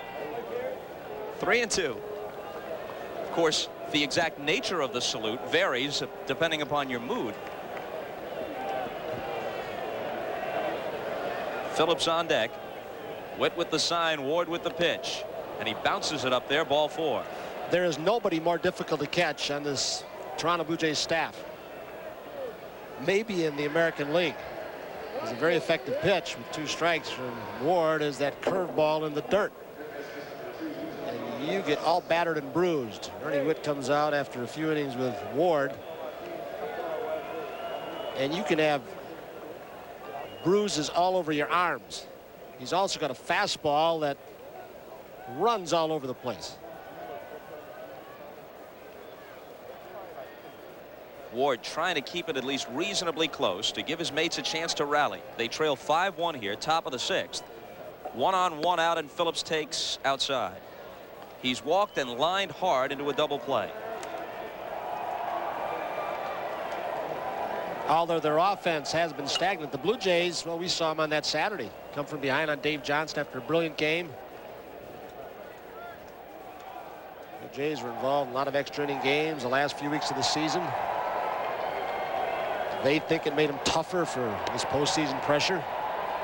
But the big thing they've got going for them defensively and their pitching staff has been the Sky Dome. And the bad thing they've got going against them is also the Sky Dome because it's harder to score for them in this park than it was in Exhibition Stadium.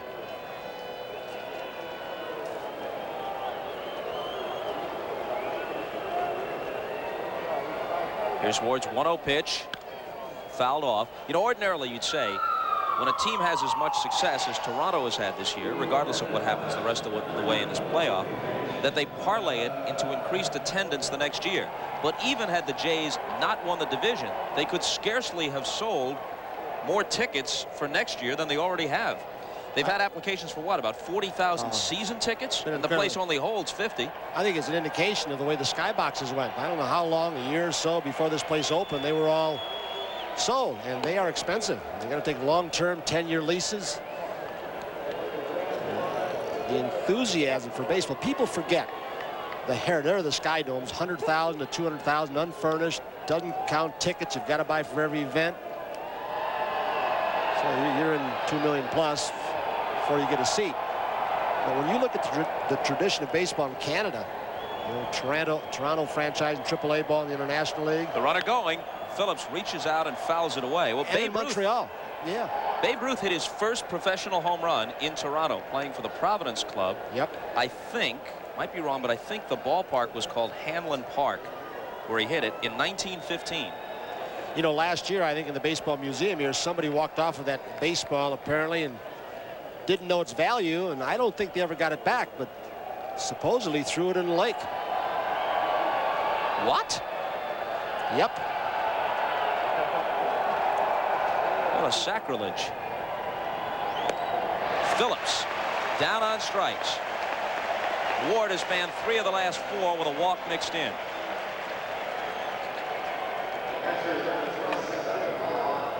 We talked about Mike Moore's stuff being nasty before game 2 of the League Championship Series, and that's what you're looking at with Ward. He's had some arm problems in his career, and in the last year he became the closer for this ball club.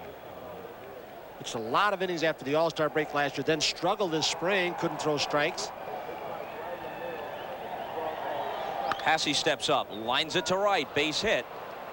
Steinbach content to stop at second base. There's a call play by Tony Fernandez, getting the cutoff position between second and third again. Scouting reports not a new play, but the scouts alerted Steinbach that Tony Fernandez, if you see him, he'll be between second and third for cutoff, and then he'll sneak in, and as soon as the right fielder, Felix in this case, sees him, he throws for the second base bag. Many times he'll throw it right for the runner's head if he circles the bag.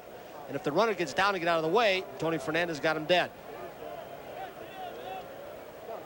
The little subtleties of this game that you recall from your days growing up.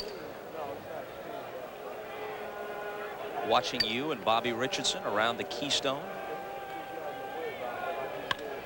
Liner right back at Ward. We had 4 of those in this game. In an act of self-preservation, he clutches it and puts an end to the top of the 6th. It's not just a car, it's your freedom. Tune up. You can't do it with a screwdriver and timing light anymore. You know, spark plugs all look the same to the naked eye. When you change a plug, you can actually see the difference on the screen. We always recommend AC spark plugs and wires, the kind this car came with. GM training, I'd be lost and here without it. See Mr. Goodwrench wherever you see these signs. Good people, good parts, now a good price too. Check it out. Nearly 1/3 of the smoke detectors in American homes are not working because of dead or missing batteries. In a fire, they'd be worthless. That's why First Alert created the new light test smoke detector. No smoke detector you can buy is easier to test. You don't even have to stand up. Just wave a flashlight at the gold button, and you know it's working. The new light test smoke detector. Only First Alert gives you this extra protection. I've tried it. Now I believe it. Denorex Tingles tells me it's doing more. Head and Shoulders, no tingle. Both have dandruff medicine, but Denorex adds both an extra anti-itch medicine and conditioner, too. Goodbye, Head and Shoulders. Hello, Denorex. You ever run up against a tough sinus cold? As tough as it gets, maximum strength Dristan is tougher. To sweep away congestion, pressure, and pain.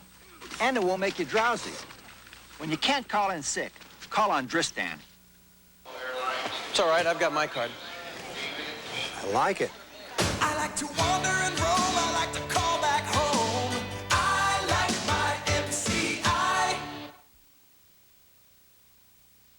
I like you loud and clear. I like you close and near. I get more.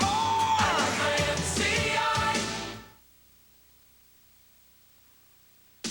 I like my MCI.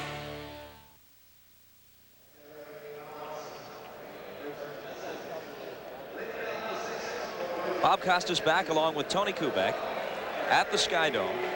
Ernie Witt, Kelly Gruber, Manny Lee, the scheduled hitters in the last half of the 6th. You know, Cito Gaston hasn't gone to his bench once in this series.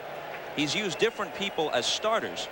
He used Lee and Felix last night and today, and they hadn't played in the first 2 games. But he has not used a pinch hitter nor a pinch runner. Well, you've got 4 switch hitters, and Mosby hits against everybody. He hits from the left side, or has been. And Mazzilli struggled if you wanted to use him for somebody. If they bring a left-hander in, you would see a Borders for Witt. It was the pattern most of the year. Ernie takes high and away. We were discussing Toronto's possibilities for breaking the all-time attendance record in Cito Gaston's first full year as the manager in 1990. The record is in the vicinity of 3.6 million by the Dodgers, who have drawn over 3 million several times. They didn't get into this building until June 5th, and they still broke the all-time American League attendance record, which was only a year old, by the Twins, who capitalized on their World Series success of '87 to go just over 3 million. You know, when you said that about Cito Gaston, you made it sound as if it's a given. There have been various things written in this area that some may feel, hey, look, no matter how far the team goes, he may just think he'd rather stay as a hitting instructor. And it'd be tough for Cito to pick a pass the money. You know, he was reticent, as you said, to take the job for whatever reasons. He has his family here, lives in this area all year long. Nobody else from the Blue Jays does. And the increased amount of money, obviously. Blue Jays don't negotiate their contracts in the one-year deals until after it's all over. I don't know if Cito's had the time, especially now with postseason play and the pressures involved. And his wife has been ill, seems to be doing okay. Not even think of it. He's thinking of the present, and maybe when it's all over, he's going to sit down and evaluate with his wife and see what he's going to do. But he's done such a good job. You think he's going to be back, but he's his own man. There's a lot of Walter Alston in him. The 2-2 pitch to Ernie Witt, a called strike 3 on the inside edge. Well, there's no doubt that Cito doesn't have a burning desire to manage like some people do. They had to talk him into it. But considering their recent success, I'd be shocked if they couldn't convince him to come back. You talk about hitting a target. From center field. Now the location on the inner edge from up top, right where Hassey's set down. Gruber up, in tight to him. Maybe we can get that graphic back up on the screen about the all-time top attendances as we move along here. This could be his 3rd hit. Henderson coming in, lets it fall in front of him. He had no play. Gruber hitless in the series until today, has 3 singles and a stolen base. You had a chance right there to see, and with Ernie Witt getting called inside, a left-handed hitter, how well the Oakland staff under Duncan uses both sides of the plate with their fastballs. Tried to jam Kelly, did get a hit, but he threw the ball right where he wanted to, in on his fist. And that was going from the strikeout about 20 inches on the other side of the plate. Witt, then to Gruber. He's changing that release point. For a lot of pitchers, that's not easy. He ran the fastball in on Gruber. He did shatter his bat, and maybe because it was up a little bit, it had the loft. Down, it might have been a ground ball. And a ball to Manny Lee. Okay, let's take a quick look at those attendance figures. The Dodgers of '82 with the record. They came close in '83. But look at the Jays, almost 3.4. And next year, they're in the Sky Dome all season long with all those season tickets already in hand. The National League calculates attendance differently than the American League. In the American League, the official figure is tickets sold. In the National League, it's turnstile count. So if a team fades from the pennant race late in the year and people don't use the tickets, it hurts the final attendance figure. That's why the Blue Jays have such a great chance to set the all-time mark, because they've got so many sold in advance. Then if they stay in the race and play exciting ball, it's a bonus on top of it. They could approach, remarkable as it sounds, 4 million, which is close to a sellout every game. What they play, 55 games in here, not counting postseason play. Well, 3 balls and a strike now to Manny Lee with Felix on deck. You know, I asked how he started, and some of the executive, the president, Paul Beeston, I said, well, what about hockey? When hockey's going on in the spring, won't you lose attendance? He said, no. He said, not only is the team going to be competitive again, but the population base right here, and this is such an attraction, this Sky Dome. People flock through this thing when it's unoccupied. No baseball game going on just to see it. Lee trying to distract Welch, but Bob gets it in there, full count. In a strange and almost entirely opposite way, The Sky Dome is an attraction in and of itself, the way Wrigley Field is. Even when the Cubs aren't successful, people come to see them play just to be at Wrigley. Fouled off. The same is true here, at least for a while. How long it'll last once the novelty wears off is hard to say, but for a while, people are coming here almost as much to be in the Sky Dome as to watch the Blue Jays. It's quite a sight when it's there's Paul Beeston, the president, given that title by Mr. Peter Hardy, Eddie Hardy, who is the CEO of the Blue Jays during last offseason. Pat Gillick, the general manager. I guess he may be entitled the executive vice president, but he makes all the deals, and Paul Beeston in charge of the finances. 3 Paul Beeston trademarks in evidence there. No socks, sunglasses, and a cigar. Fly ball left field. Rickey Henderson. Welch was ahead on the count, or behind, I should say, 3-1. Battled back and eventually got Manny Lee. You know, Pat Gillick in a white shirt behind the glass. He played for Earl Weaver, learned a lot of baseball in the minor leagues, a left-handed pitcher. Some say he had a great move, one of the best. In fact, I met his mother one day down in Arlington, Texas area, and she said he had to have a good move. What he would do is he'd walk people purposely and then pick them off. Otherwise, he'd hit doubles and home runs off them. She has a great sense of humor, obviously. There's nothing quite like it when your mother rips you as sarcastically as possible. Snide remarks from the home front. And you know you have no friends at all. Junior Felix bidding for an extra base hit, and it's off the fence on a fly. Here comes Gruber, being waved home with the Blue Jays' second run on an RBI double from Junior Felix.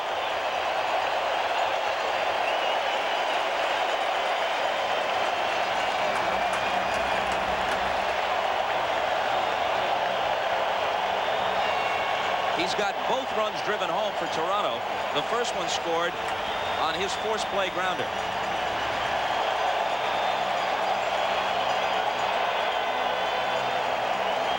Some teams early on had underestimated the power of Junior Felix because they hear about his great running speed. Even had Rickey Henderson been playing deeper than he was, that ball's going to get over his head. 170-pound guy, not Gruber, who's going to score, as McLaren sees him go by, then watches Felix to make sure he doesn't do something foolish. With 2 outs, he held him at second base. When you think of a guy 165 or 70 like Felix, great runner, well, what the heck, he doesn't have a whole lot of power. We've got 2 guys now in this game have shown it to be different. Although Rickey Henderson does go 195. Well, La Russa does not give up on people easily. Oh, he needs that left-hander against his club sooner or later to get some important left-handed hitters out. McGriff and Witt and others. Honeycutt hasn't gotten anybody out in 2 appearances in the series. But La Russa goes right back to him here. Welch leaves after 5 2/3. If Honeycutt and his possible successors can keep things in order, Bob would qualify for the victory. The A's leading 5-2.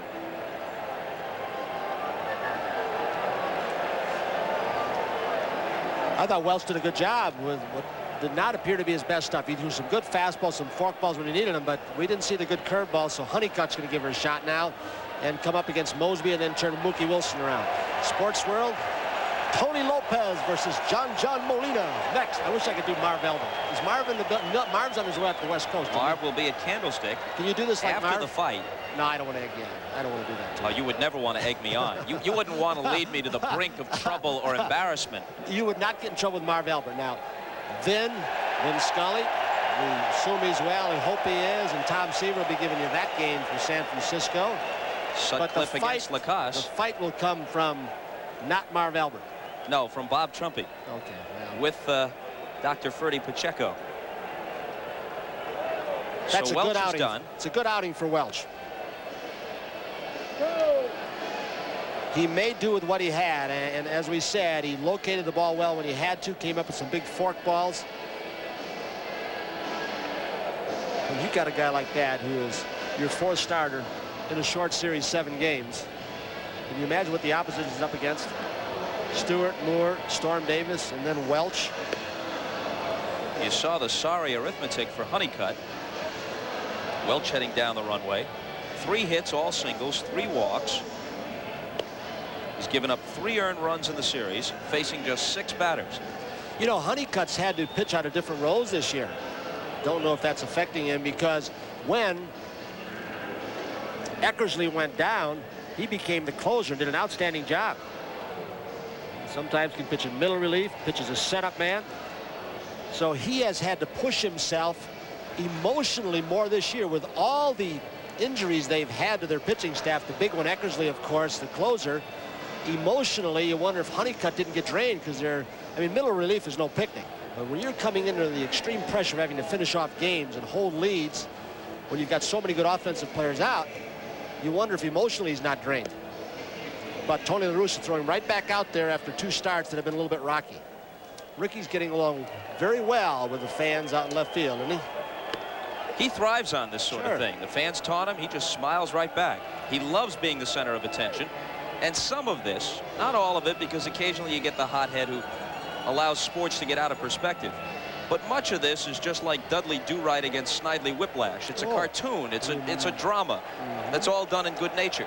He's the hero at home. He's the villain on the road. And either way, the spotlight falls on him, and he doesn't mind.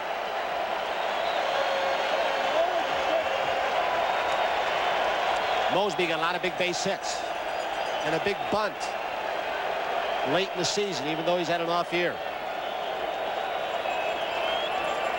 Still see his double flying off the wall in left center field on that final weekend against Baltimore.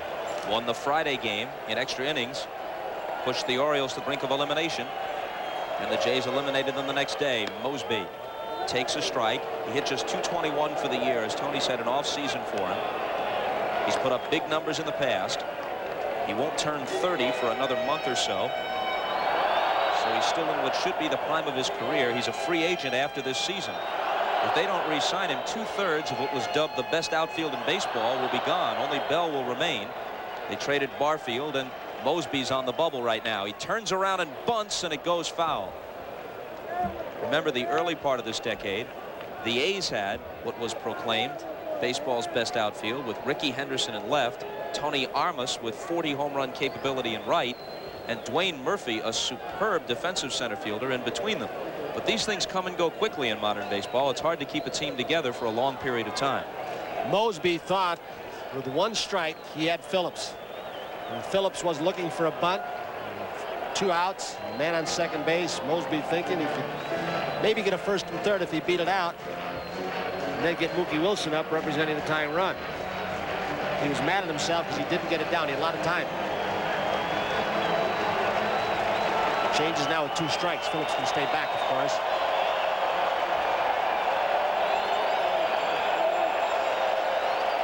Honeycutt to Mosby. 1-2. Using a little bit different kind of fastball. Basically, Honeycutt with a good curve, and then with the seam sinker ball. That may have been running out of the strike zone, so it looked like you, at least for 2 pitches to Mosby, went with the seam with a harder fastball upstairs. I feel like you control the sinker, trying something different. Back to the sinker.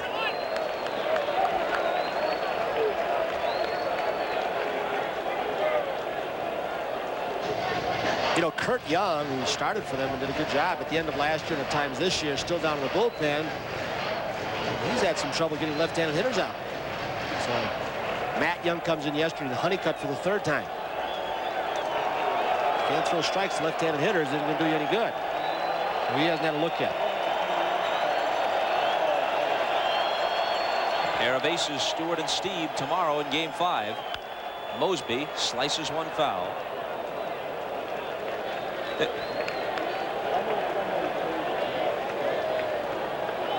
There's Matt Young, former Mariner and Dodger left-hander. Made a brief appearance last night.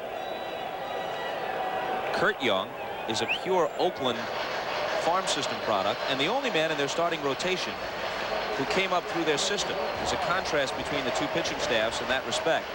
The front 4 with Young, Kurt Young as the 5th starter, the front 4 for Oakland are all imports. Stewart, Davis, Welch, all came from other organizations. That's going to get out of play, it appears. Mike Moore, the 4th, coming over from Seattle as a free agent.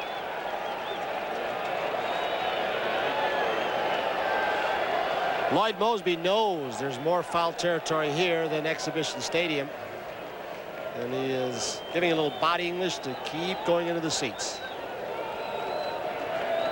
That's what you see when you're in the respective dugouts of these two teams. The bullpens, you can't see each other. The players are up in bleachers, left and right center field, watching the game. They've not yet cut plexiglass holes for plexiglass so they can sit down and feel level. The 1-2 pitch. Oh, how do you take that? 2 balls and 2 strikes. Wow. Just to finish up the thought, for Cito Gaston and Al Widmar in that very productive farm system that Pat Gillick heads up for the Blue Jays, only today's starter, Flanagan, is an import. All the others, Steve, Stottlemyre, Key, Cerruti, their 5th starter, sent to the bullpen for the playoffs, all came up purely as Blue Jays.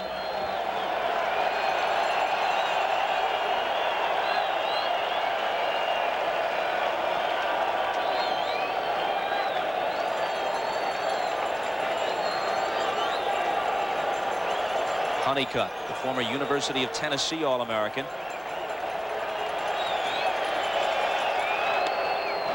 Misses, and the count is full. Honeycutt actually made All-American teams as a first baseman his senior year with the Volunteers. You find that's true of a lot of pitchers in the big leagues who are outfielders or first basemen as collegiate players, primarily because they were such good all-round athletes. They could do both at that level before being made purely pitchers as professionals. How about Dave Steve? Yep. Steve at Southern Illinois, outfielder and pitcher.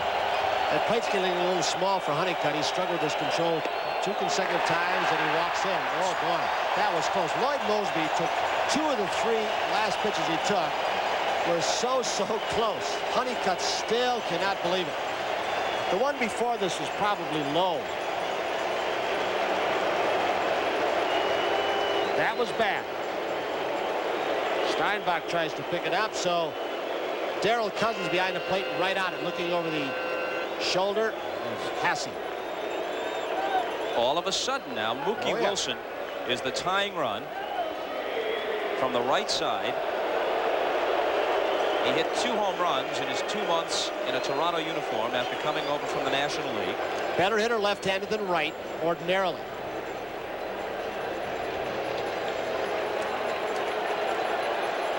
The Jays, as you see, just 1 for 10 with men in scoring position, trailing here 5-2. Mookie with a bouncer to short. It comes up nicely for Weiss. The flip to Gallego for the force, and they leave 2. They do get a run on the double to left center by Junior Felix, and we're back after this from your local station. Take a look inside the roof room. This is like the place where the great and powerful Oz sits, controlling everything behind the scenes, manipulating those levers, and that's how they open and close the dome. They can do it in just about, what, 22, 25 minutes. Yep.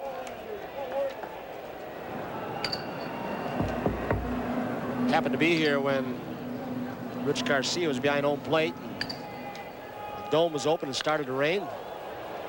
Weiss hits one well to right center field, but Moseby gets back and makes the catch as Ricky Henderson leaves the on-deck circle and heads for the plate.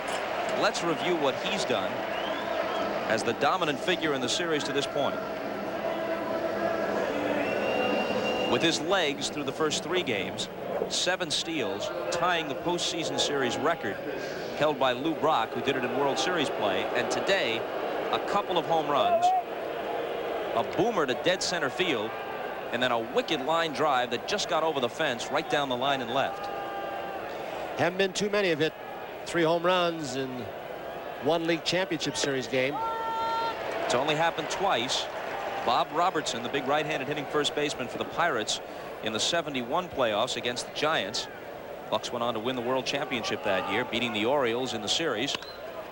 Roll it as short. Fernandez can't waste any time getting rid of it, and he cuts Ricky down. And the second time for a 3 home run game in the LCS, it was George Brett at Yankee Stadium in 1978, all 3 of them off Catfish Hunter.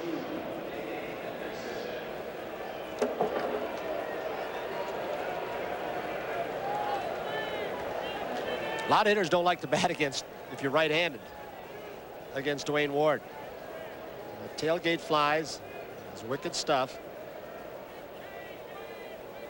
Some of the Red Sox players from the right side, they said nobody on the right side do they despise hitting against than this guy, Spies more.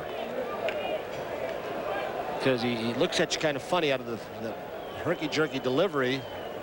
He does pitch inside a lot, sometimes not on purpose.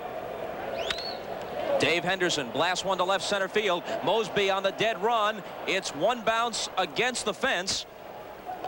And a 2-out double for Dave.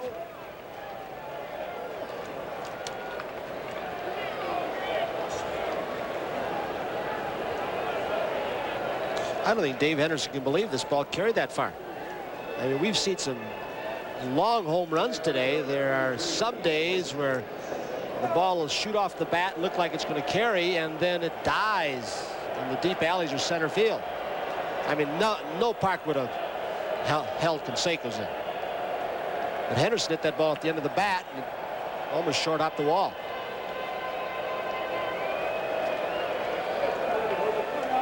Shift is on again in the infield for Canseco. Flied out. Sent a 480-foot home run to the upper deck in left in the third, and then struck out. When you asked me the last time Canseco was up among the longest home runs, I was just going to get to the one Mickey hit, Mickey Mantle in Yankee Stadium off Billy Fisher. I don't think they ever estimated the distance. They did say 660 feet officially in the Guinness Book of World Records, the one Mickey hit in Detroit. I guess that's official in Guinness now. But I don't know what the one was in Yankee Stadium to right. 660? No. That's what they said. You betcha. 660? Yes, sir. That's what the Guinness book said? Landed on top of a lumber yard beyond the right field fence. What, it landed on a truck and then the truck drove away and that wound up 660 feet away? No, sir. The guy saw it hit. I yield to no man in my admiration for Mickey Mantle at 660. Authenticated. Through the box, Fernandez, or I should say Manny Lee, couldn't get it, and Henderson comes in with the 6th run. You used to be able to pitch that guy inside. I mean, he jolted one inside, the 480 you alluded to a while ago. They try and get him inside again, and he hits it up the middle. He almost looked like he was going to try and hit the ball through the right side because it was wide open just to get the RBI. He was trying to hit it away from the shift and got it right up the middle. You have to be strong to be able to do that with a pitch bad under your fists. You see a guy moving to his left on a ball hit up the middle, and automatically you think it's the shortstop, but with the shift on, that ball was hit very nearly right through the middle and yet to the left of the second baseman Manny Lee, who was positioned behind second base. He is becoming a very smart hitter, not a wild swinger as he was his first year. Canseco in almost every department has gotten his game under control. We saw the great throw yesterday, which last year he stole the 40 bases. McGuire, a wicked shot to right center field. Canseco around second, headed for third as Felix cuts it off. McGuire is content with a single. He's 2 for 4.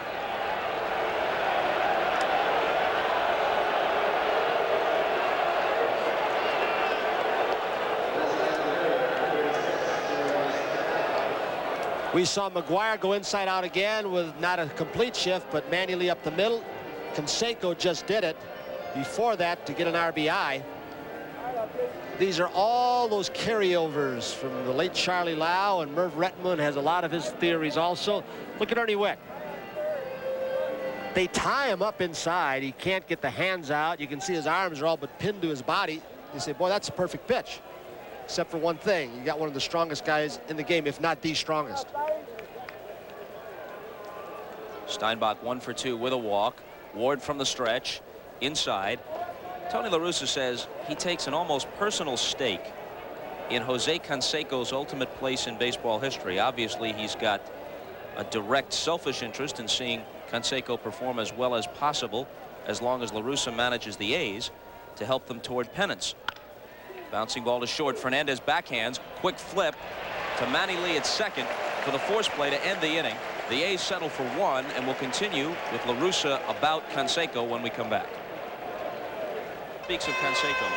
He's not overstating for effect when he says that this guy can be more than an all-star, more than just a Hall of Famer, if there's such a thing as just barely making the Hall of Fame. He can possibly be one of the 15 or 20 greatest players who's ever played. And La Russa takes a personal stake in Canseco's ultimate niche in the history of baseball. McGriff swinging and missing as Honeycutt goes to work in the last of the 7th.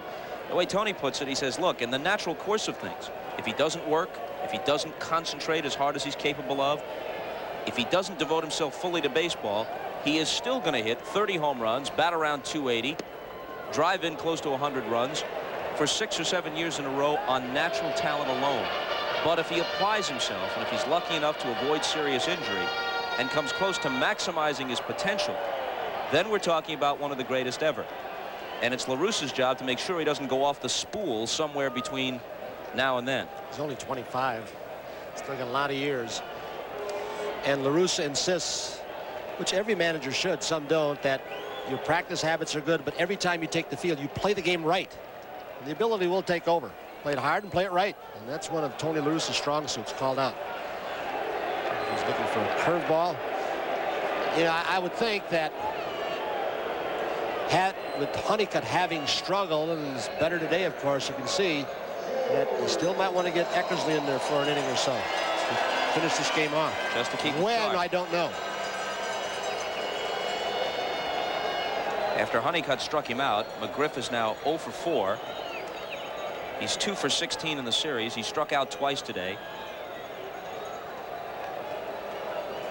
Here's Bell, 0 for 3 officially. Reached on an error his last time up when Ricky Henderson dropped his liner. The left-hander Cerruti getting ready in the Toronto pen.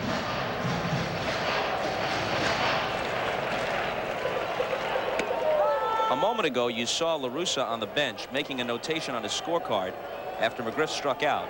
He has every lineup card of every game he's managed since 1986. He didn't keep them all from his years with the White Sox, but he has all the Oakland scorecards, and he uses those notations and personal observations to supplement the scouting reports and the computerized sheets he gets.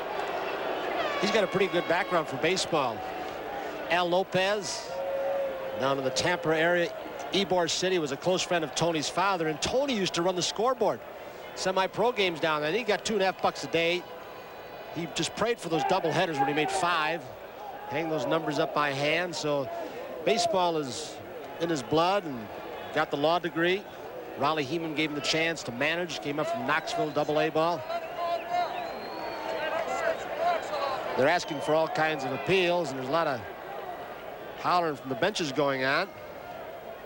Now George Bell wants to take a look at the baseball that hit the ground in case there's a little scuff mark on it. Some say Honeycutt doesn't have to have the baseball hit the ground to get a scuff mark on it.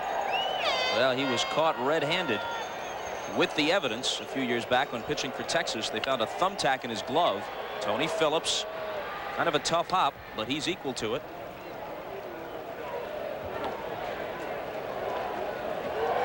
Bell is 0 for 4 as he goes out 5 to 3. And up comes Tony Fernandez.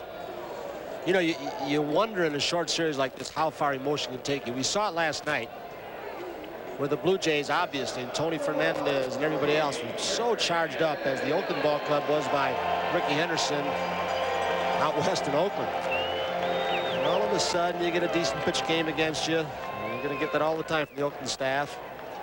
And they squelch a couple rallies, and you get knocked down again. And how many times can you keep getting back up? Especially when your offense basically has been stagnant for weeks. The Blue Jays, because they don't have a high on base percentage, they don't take a lot of base on balls, and you like the base on balls to be taken to keep things going. 6-2 Oakland here, last of the 7th. Tony Fernandez with a drive to dead center. Here's Dave Henderson going back. Look at this one carry over his head, and it bounces against the 400-foot sign in straightaway center field. A 2-out double. Is it carrying today? And yesterday it was carrying down the lines, although Felix hit him on the right center field last night. It hit the fence. Henderson playing very shallow. He thinks he's got a beat on it, and about 2 inches from the webbing.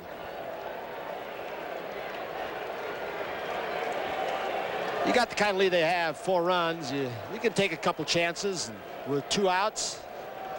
He plays Fernandez shallow, and he gets burned deep. Dave Henderson, a much better defensive center fielder than people might think. Oh, yeah. When he's healthy, he is. When his legs are healthy. You know, the public image of him is hitting the big postseason home runs, and you can overlook what he does with the glove. He hit the fence pretty hard, but this wall is padded with about 6-inch, some kind of foam, so when you hit it, it's a kind of a comfortable hit.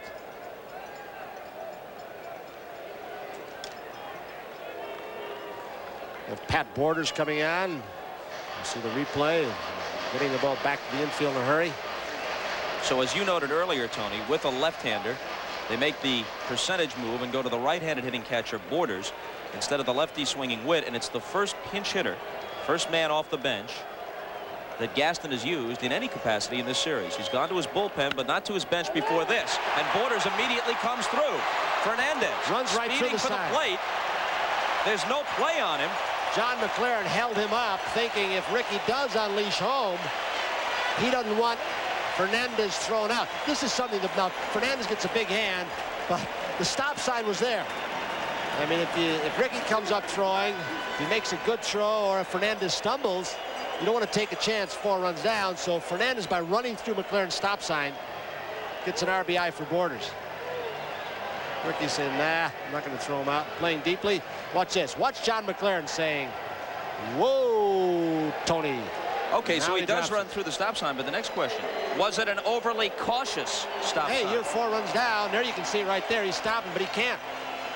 No, you're 4 runs down. What the heck? Sure, you got to run. You're 1 run closer. What if he tripped and stumbled? What if Ricky unleashes the throw of his life? You're out of the inning. Well, if it takes and that ifs, kind I of know. adversity or that kind of excellent play to do you in, maybe it's worth the chance. You're trying to get something going with 2 outs. He's off with the crack of the bat. If he does throw through, the guy who got the hit moves to second, and he's in scoring position if Fernandez is safe at the plate. See, to me, this is an opposite situation of yesterday, where the Blue Jays had something going, the possibility of a big inning. They send Felix. Canseco throws him out.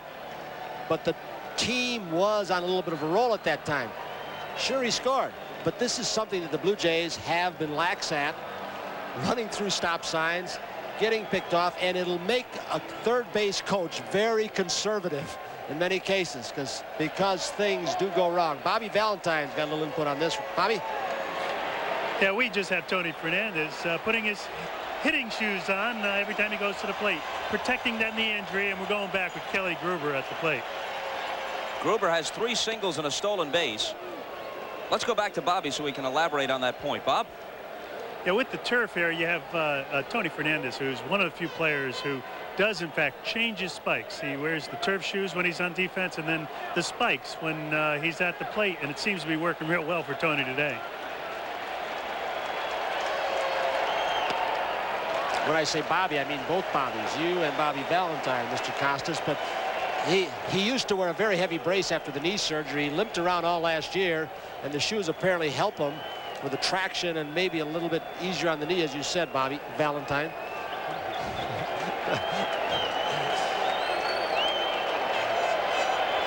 A run home here in the last of the 7th. 6-3 Oakland. They might get Gruber for the first time today. Gallego gobbles it up and throws him out. Borders with a pinch hit RBI single. But Toronto still trails by 3 with 2 innings left for them. After the pinch hit RBI single and replaces Ernie Witt behind the plate, Ward is finished, and here's John Cerruti, the left-hander, who did some good work for them as a starter this year and was sent to the bullpen for the playoffs to give them some lefty-righty balance. He had the best earned run average among all the Blue Jays starters, and this was a tough call for Cito Gaston, Al Widmar, the pitching coach. But they knew that a little bit later on in the season, not too late, John Cerruti did struggle a little bit after a really great start. He came out of nowhere in spring training. A lot of teams wanted to get him for their starting rotation in the offseason. But he had the experience of pitching out of the bullpen, and Mike Flanagan didn't. Jimmy Key, of course, came up when they first called him up and pitched out of the bullpen, but he's become such an outstanding starter. So Cito Gaston, like he does, and had a talk with John and say, hey, look, we're going to 9-man staff to get the extra left-hander down with Wells. What do you think? And really, they made the decision together. It wasn't dictated by Cito Gaston. Cerruti is an Amherst product. And when they had Musselman, didn't Musselman go to Harvard? Mm-hmm. They could have some very intellectual discussions down in that bullpen. Or do their income tax together down there. Cerruti had a clubhouse visitor late in the season, and it's not the usual sort of guy who drops by a baseball clubhouse. Prince Albert of Monaco rapped on the door, said, I'd like to see my old classmate, my old Amherst pal, Mr. Cerruti. I think that was the day, one of the days John got knocked out early. Wasn't in the mood to talk to any old friends. Tough to slam the door in the face of a prince, though. Hey, like me ignoring you. Exactly. A ball and a strike to Phillips.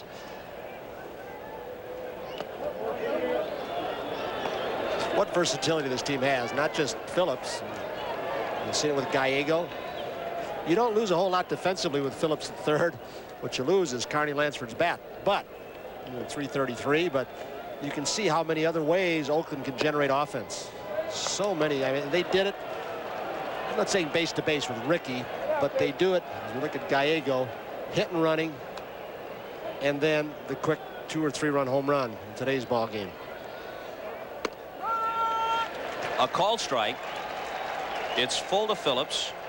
He'll be followed by Hasse and then Gallego. Every once in a while, in this crowd, you see a white flag being weakly waved.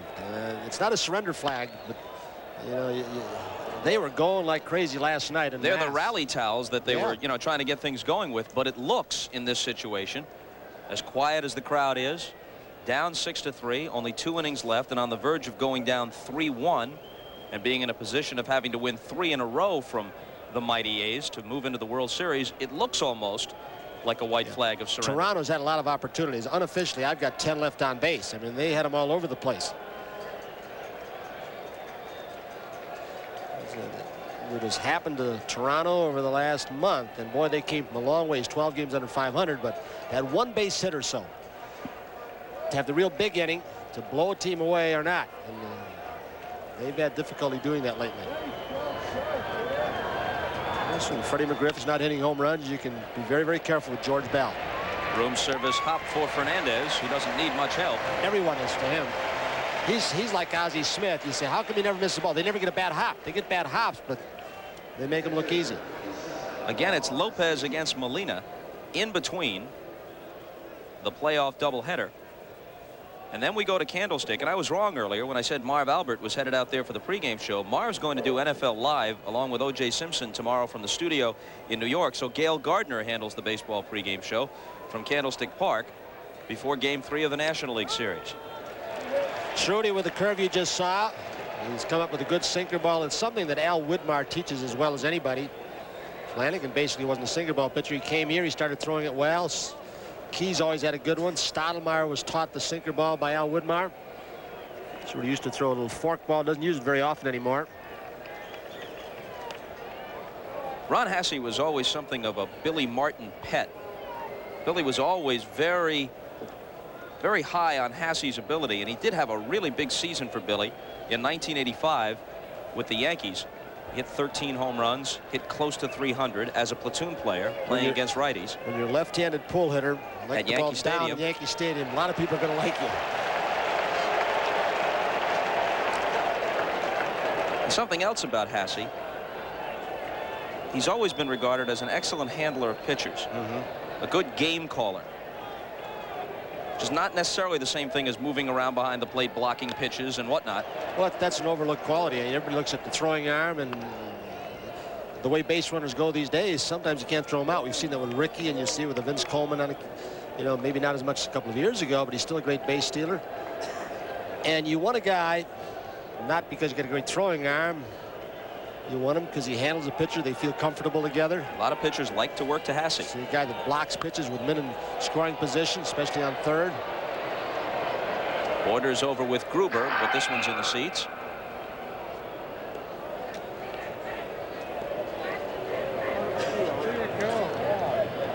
Interesting collection of faces.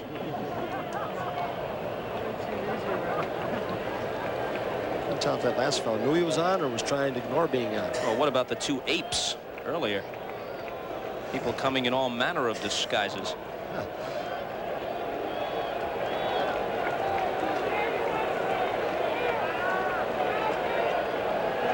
"21 base hits in this ball game. A weak wave at it by Hasse. Cerruti strikes him out. I'm not saying that's an indication of how hard it is to score in this ballpark, but it might be. 21 base hits. There have been some walks, stolen bases, a couple monstrous home runs, and yet only 9 runs. Old Exhibition Stadium right down the road along the shores of Lake Ontario, and might have been about 10-9 in this situation.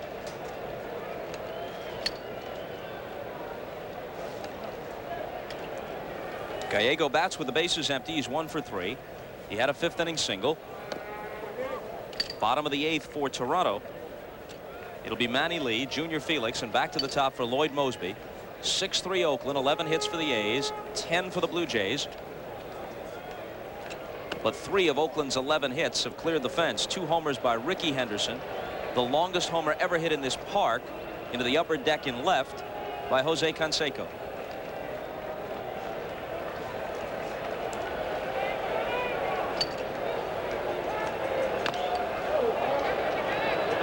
Gruber has it. Gallego didn't realize it was a fair ball at first. He hesitated at the plate, thinking it was going to go foul, and just stood there and watched the chopper, and he knows that he made a mistake as he tosses the helmet in disgust to the first base coach, Dave McKay. Look at it.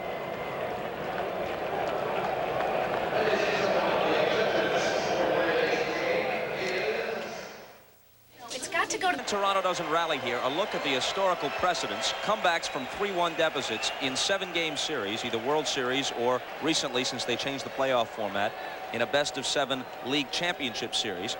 The Royals did it twice in '85 to these Blue Jays, down 3-1 in the playoffs, then to the Cardinals, trailing 3-1 in the World Series, and Kansas City was an underdog in each case.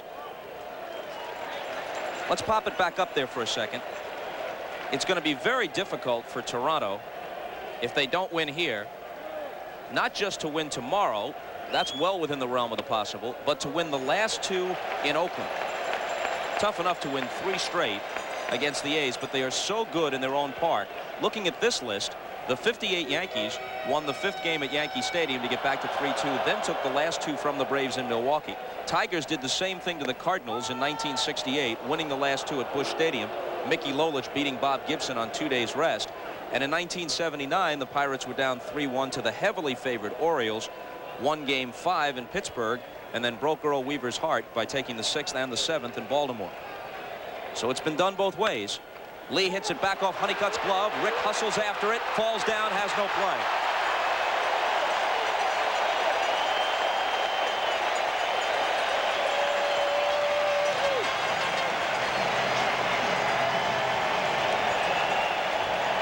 So the Blue Jays continue the pace of having at least 1 runner on in every inning of this ball game. They have stranded 10.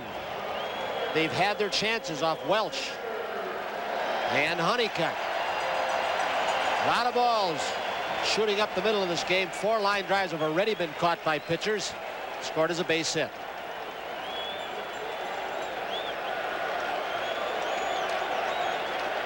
Up steps Felix, one of the many Toronto switch hitters.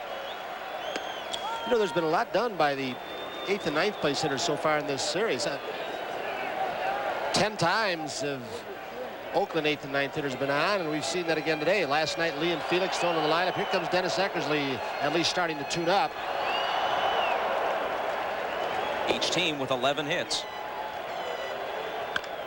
A bouncing ball to third. Phillips doesn't look at second, takes the sure out.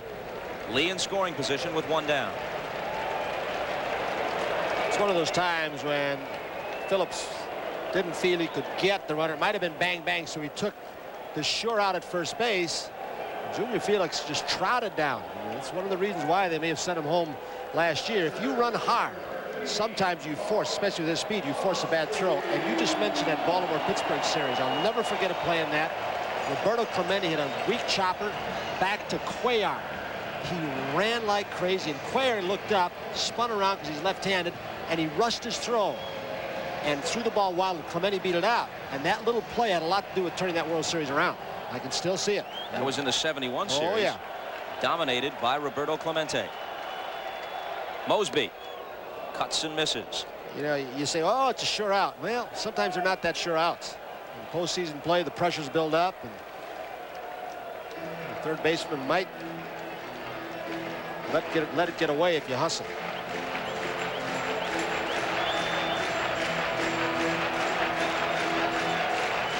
Mosby 2 for 3 with a walk today. You can see what La Russa did.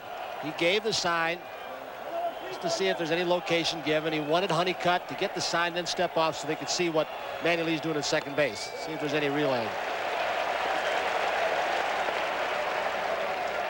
Mookie Wilson on deck.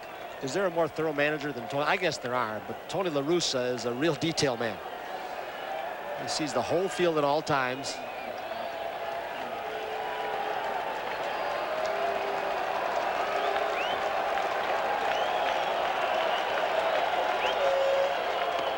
Outside 2-1. La Russa can recall, as many baseball people can, you'd be surprised how many if you don't spend a lot of time around the game, can recall in exact detail, pitch for pitch, the fateful 7th inning of the 4th game of the playoffs in '83 when he was managing the White Sox and Jerry Dybzinski got caught off second base against the Orioles, a game they lost in extra innings when Tito Landrum hit the homer off Britt Burns.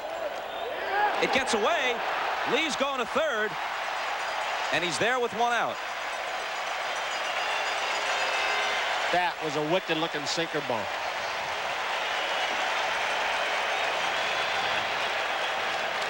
Show it to you from center field. Diving down. Now, they usually give a wild pitch to the pitcher, but this ball's got to be knocked down. But again, Hasse has lost some mobility because of the knee problems and not being able to work out. Wild pitch, and to me, that's a pass ball. And you reach for it, you flop down on your knees, you can smother it.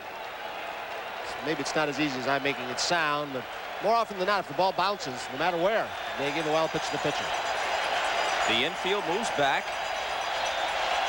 They'll give them the run, which would be their 4th and can bring them to within 2 if Mosby hits it on the ground. Except at third base. Phillips may take a shot. It's a moot point now. Honeycutt still not as smooth as he'd like, and we showed you before Dennis Eckersley is up. It's just a matter of how long La Russa wants to go with Honeycutt. Tony is coming out. He knows the matchup that Mookie Wilson is not as good right-handed than left, but that doesn't matter with Eckersley. Mookie is the tying run. You got one of the best closers in the game, you use him. And he's going to use him. Give Eckersley a little breathing room.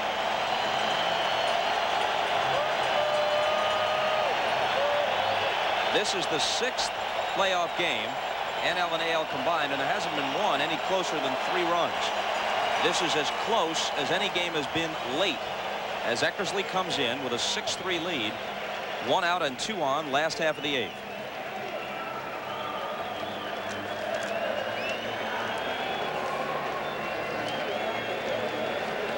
Another reminder as Eckersley trots in. It's the fight after this game. Tony the Tiger Lopez against John Molina. And then that's followed by game 3 of the National League Championship Series from Candlestick.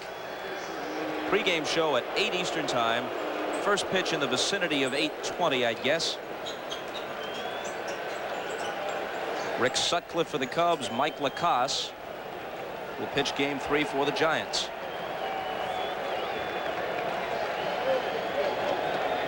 So Eckersley comes out. It's his 3rd ball game in this league championship series. You might recall, we mentioned it before, that he saved all 4 against the Red Sox last year, 4 close ball games. Eckersley has pitched 3 innings, given up 1 hit in this league championship series. He's got 1 save.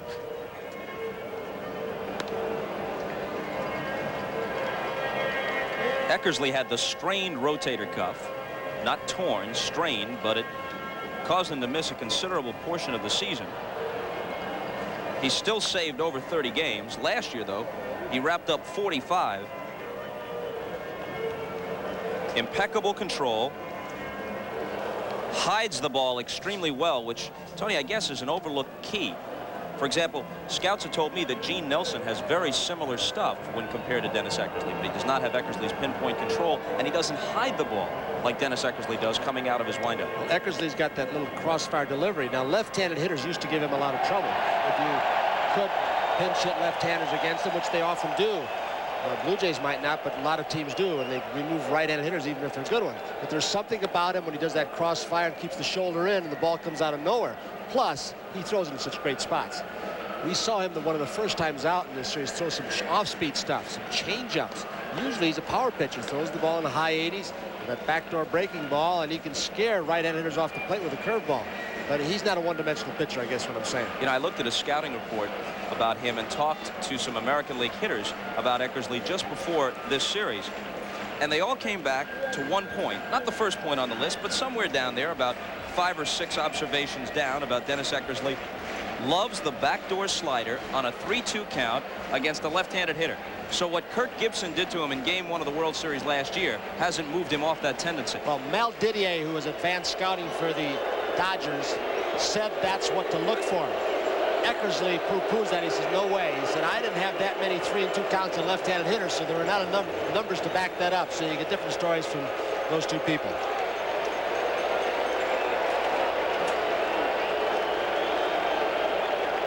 Up steps Mookie.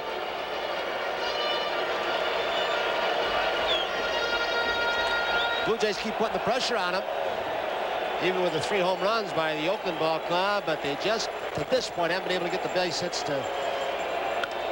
A bouncer over the mound. Gallego shovels it to Weiss, on to first, safe.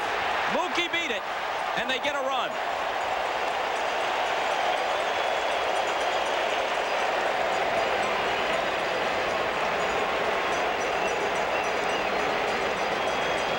And you just saw the reason, or one of them, that Pat Gillick went out and got Mookie Wilson, even though he knows they may not be able to sign him for next year. When the pennant was there to be grabbed in the Eastern Division, he wanted speed for the Sky Dome. He was hoping he had a leadoff hitter. He didn't get the leadoff hitter, but he got the speed. He got the presence of Mookie Wilson. Gallego and Weiss could not have done it any quickly. Couldn't have done it more quickly. Now, I would say the chances are very remote that Mookie's going, because you know we're not. We'll take the bat out of Freddie McGriff's hand. He has been in a home run drought for week after week after week, and he's still capable, and he is now the tying run. Can he break the spell in at-bat number 100 since his last one on September 4th? Rolled foul, 1-1. 0 for 4 in this game with 2 strikeouts. 2 for 16 in the series. Pat Gillick. No one is more intense than him during a game.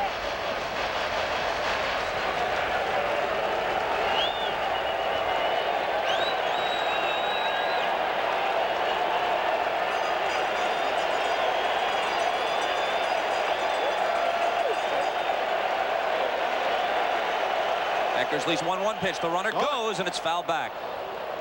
So Cito, you may say he's playing against the book, which you see a lot of tonight with Don Zimmer and Roger Craig. Cito also knows he wants to create a hole. Done it before. He did it in one of the key games at the end of the season. 1st and 3rd, started Mookie Wilson up, and McGriff got a base hit, made it a 1st and 3rd. And because he's slumping, he's trying to create some holes. Chant of Blue Jays, not going this time. Hasse throws behind Mookie, but he's back easily.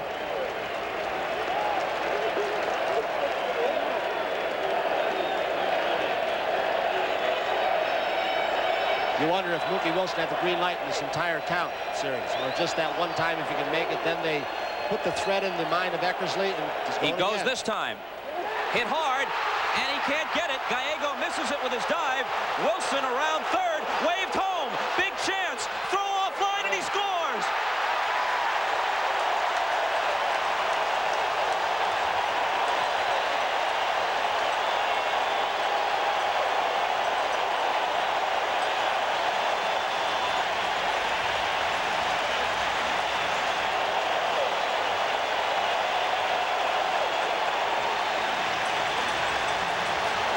Wilson ran the Blue Jays into 2 runs in this inning. Not many other hitters would have beaten the potential double play at first earlier. Now he's running on this ball hit by McGriff, and he scores all the way from first So we saw the strength of Canseco's throwing arm yesterday on Felix. With Mookie going, the ball glances off the glove of the second baseman Gallego. McLaren waves him on. A strong arm yesterday and erratic arm today. If that ball's anywhere near the plate, Mookie's gone. So McLaren this time, with a faster runner than Fernandez, took a chance and got away with it. McGriff held first, and that's a big play. If he had been able to move up to second as the throw came through, the tying run would be in scoring position. Here's Bell. You know, late in the season, there were times, and that was with the expanded rosters, Freddie McGriff was pinch run for by Tommy Lawless. In fact, there was one game, the extra inning game on that Friday night, McGriff and Bell were both out of the ball game when it was won because of pinch runners.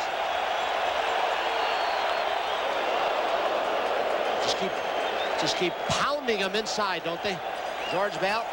The reaction upstairs from Pat Gillick as Mookie made his mad dash. He was worried. Everybody else is cheering, and Pat's saying, is he going to make it or not?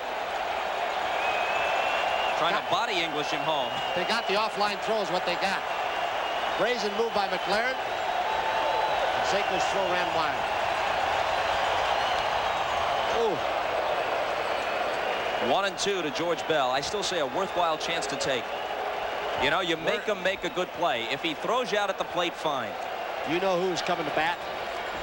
If he got thrown out, George Bell. I tell you what. MVP candidate, over 100 RBIs. It worked, but part of it because Canseco threw it 20 feet from home plate.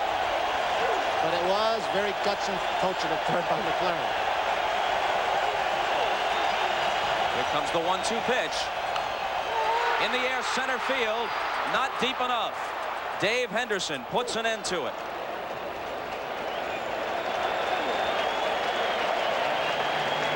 But they creep back to 6-5. Center to end the threat in the eighth. 0 for 5 today. 2 for 16 in the series, an average of 125. Both his hits singles. He also has a sacrifice fly. Many times, Bob, you pick one hitter in a clubhouse meeting, pre-game meeting or pre-series meeting that you want to pitch around or really make perfect pitches on. And it's obviously George Bell, and he hasn't gotten a whole lot to hit. When they wanted to get the ball under his hand inside with something on it, almost every pitcher thus far has been able to do it. They just haven't made a mistake and let the ball drift out over the plate to this point on George Bell.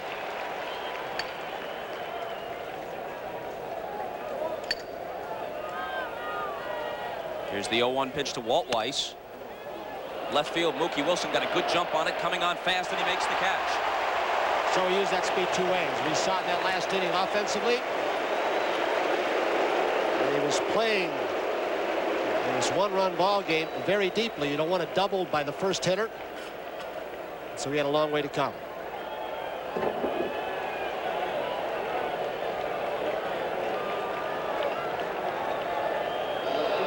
One out, and they've got to contend with Ricky Henderson again.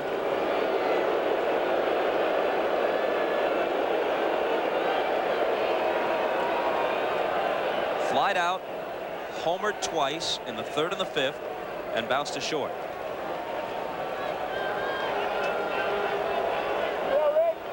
One steal away from an all-time postseason series record.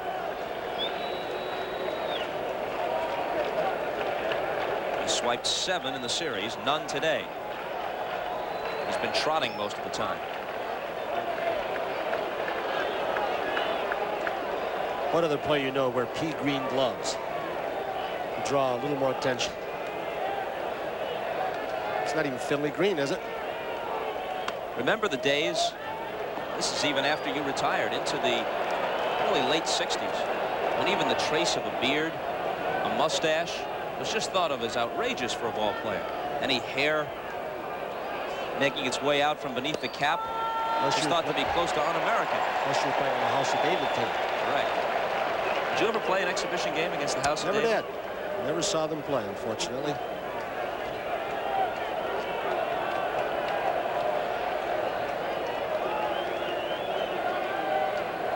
2-1 pitch. Ricky fouls it off. You know, I still say, and there's no right or wrong here, Tony, just for the sake of a baseball argument, and that's half the fun of being at the ballpark. You just knock the possibilities around. When Mookie tried to score, It made it a one-run game, regardless of what happened subsequently, and changed the possibilities in the ninth. You can sacrifice, you can steal, you can hit and run. And remember, it's against Eckersley. I say if there was even a 50% chance of him scoring, that's a better chance than even a hot George Bell getting a base hit off Eckersley. And Bell is slumping. My discussion was also about the not setting Fernandez, who's not as fast, not as good a base runner as Mookie, and of course Tony does have a knee that has given him problems. But you take a chance if Canseco makes a good throw, you're at 6-4. And it worked that time. McLaren was very cautious with Fernandez and very bold with Wilson. Fernandez ran through his stop sign. He sent Mookie home. They both scored. And here's Rickey drawing the walk. And now getting set to try and torment Cerruti. Another left-hander with a good move. Maybe not as good as Flanagan's and Key, but still a pretty good one. John Cerruti sometimes has trouble. They give you a good move, and then sometimes it's a little slower to first base, and that good base stealer takes off, and by the time he gets it in the first baseman's hand, the runner, Rickey Henderson in this case, might be sliding in. A different catcher now, Borders instead of Witt. But as you've said repeatedly, Tony, most of the bases are stolen off the pitcher rather than the catcher, and in Rickey Henderson's case, both can do their jobs perfectly, and he'll swipe it most of the time. Well, Pat Borders is relatively new to the catching job, just a few years. He's an outfielder, third baseman. Has a stronger arm, I think, than Ernie Witt at times. Sometimes rushes his throw, doesn't get a good grip.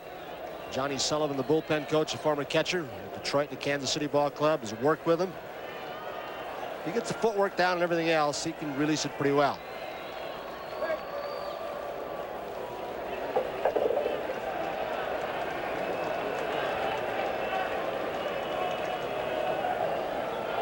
See, there's a different kind of hitter up at the plate now. And Dave Henderson, a strikeout guy as opposed to Lansford, and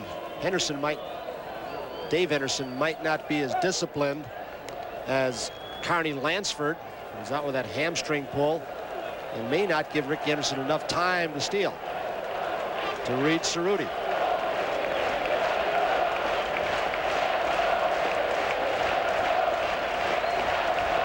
Then again, Henderson might get a fastball too because of Rickey Henderson. In the bottom of the ninth, Fernandez, who has been a Blue Jays catalyst the last two games, will lead off.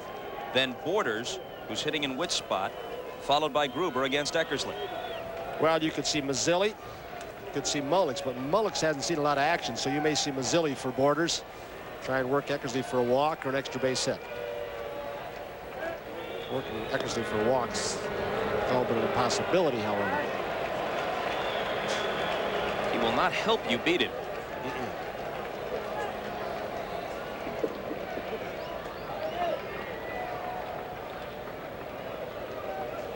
Canseco on deck. We told you during the regular season, Rickey Henderson was 22 of 24 successful steals against left-handed pitching.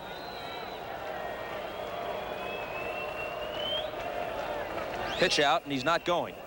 Oh, Rickey doesn't even get back to first base. See, that's the kind of stuff that would get a Borders mad. Borders likes to throw to behind runners more than a lot of catchers in the American League. Rickey just looked in and said, they're going to call the pitch out signs from the bench or relay through Borders whether they want Cerruti to step off or throw over.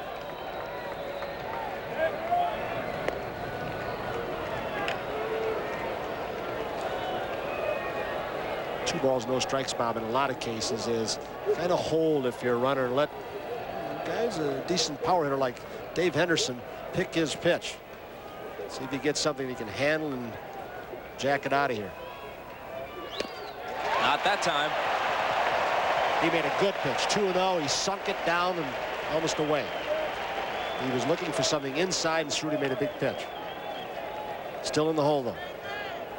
The Blue Jays have trailed 3-0, 5-1, and 6-2. They've now battled back to 6-5, and it's Cerruti's job to keep it a one-run game and give them a reasonable shot at Eckersley in the last of the ninth.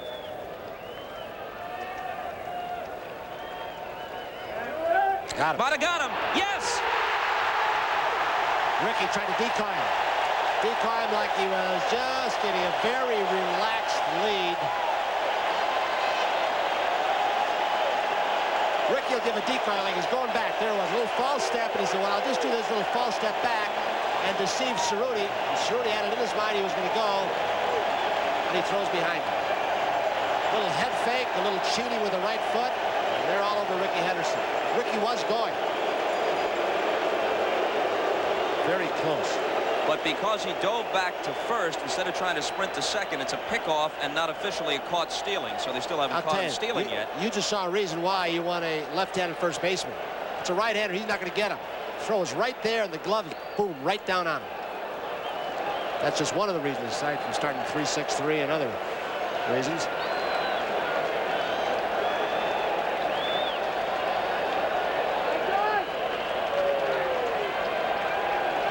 Cerruti behind Dave Henderson 3-1 and lost him.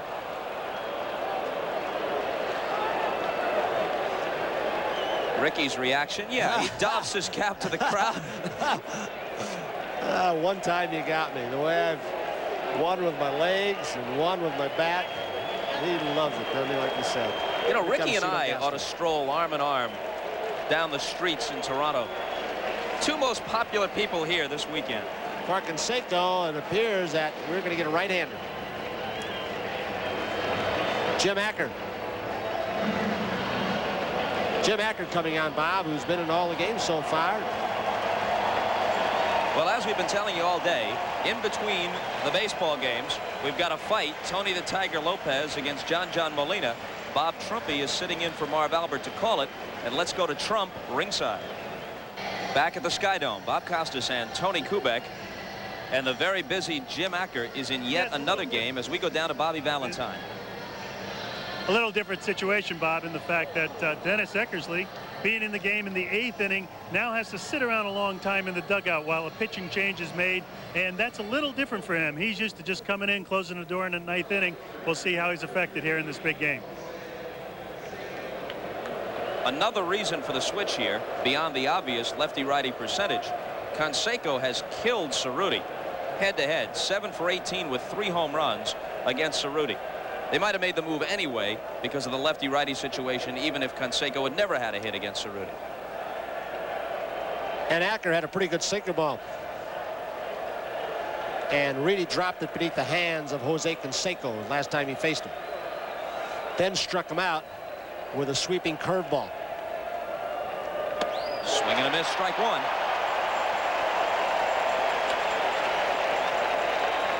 For a lot of sluggers like Canseco, you say, well, if you make a mistake, he's going to beat you. Now with this guy, they've made some good pitches on him, and he's still gotten base hits. That single up the middle of driving a run was still amazing with the shift on.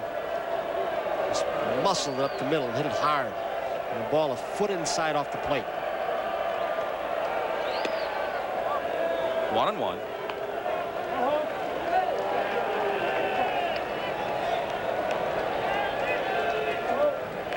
Canseco was talking before the series about all the media attention. He said, everybody wants to psychoanalyze me. Ricky Henderson took a lot of that pressure of the media off him, though. Yeah, he really did. Oh, yeah. He really did. In on his hands, he lifts a pop-up. And we won't psychoanalyze Canseco for the time being. The inning is over. Eckersley with just a 1-run lead to protect as we go to the bottom of the 9th. Let's go down to Bobby Valentine, the Texas Ranger manager, for some thoughts on Eck. Well, Cito Gaston is going to try to use everything he can, using Eckersley's strengths in their favor. He throws strikes. He does not have anyone taking in this situation, and he hasn't taken the base if they can. They'll be stealing at first opportunity.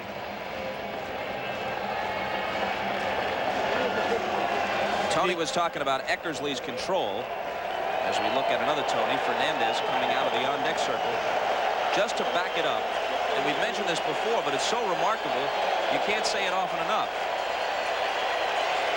That's in the 3 seasons with the A's, striking out just about 1 per inning and walking next to nobody.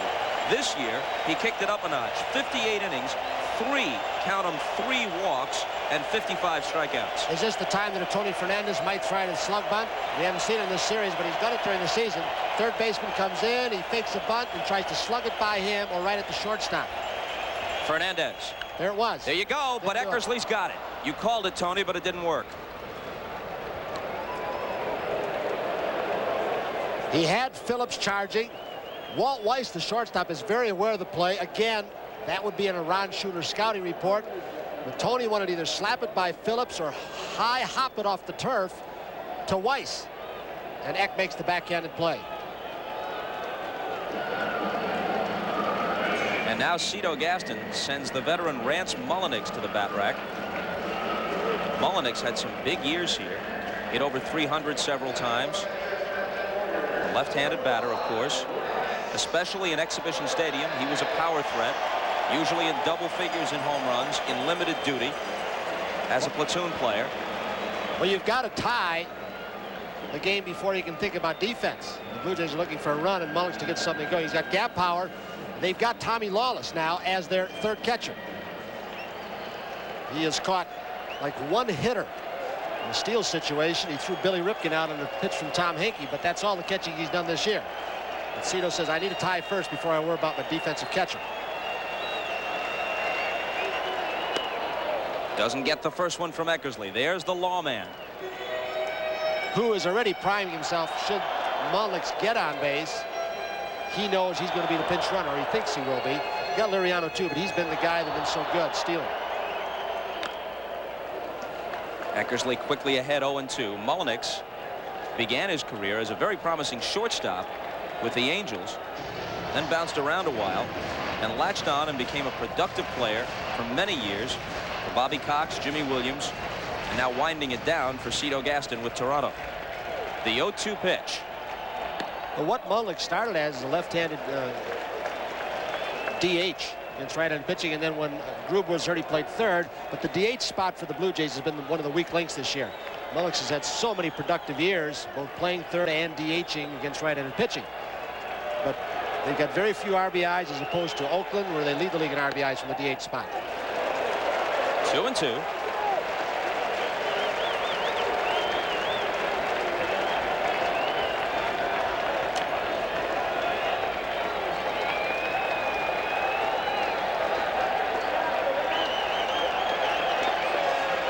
And here it is. Struck him out.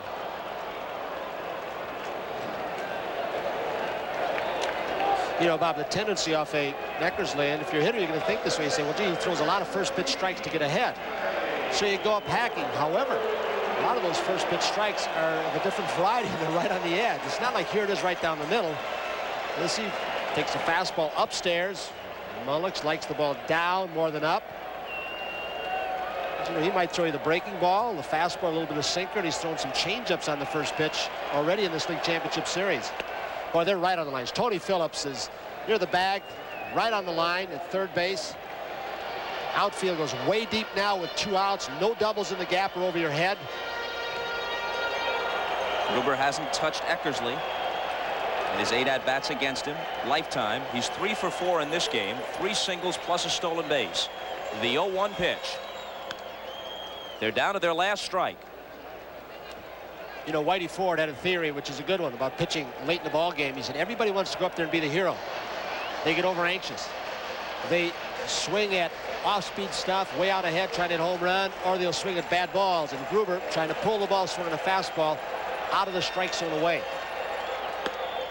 He lays off. Came another one, same spot. Blue Jays will be in rough shape if they go down 3-1.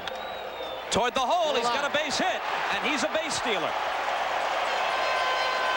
Capable of swiping one against a guy who's relatively easy to run against.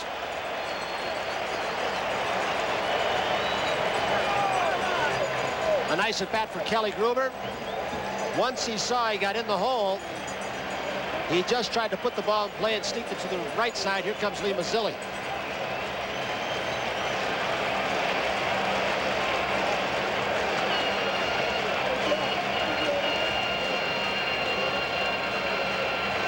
Manny Lee, who got a big base hit off Honeycutt yesterday through the right side with 2 men on. Better right-handed hitter than left. Lee Mazzilli is going to be a pinch hitter for him. Mazzilli starts the first 2 ball games and doesn't have base hit yet, does he, Bob? 0 for 7 as the DH in the first 2 games.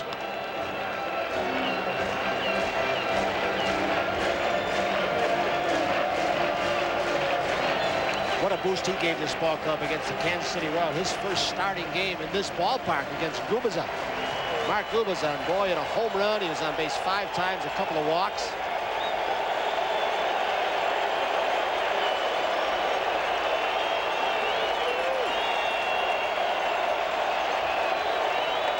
Mazzilli, so many clutch base hits as a pinch hitter in the postseason for the Mets in 1986. One-time All-Star. Swings at the first one, fouls it back. He got his fastball first pitch.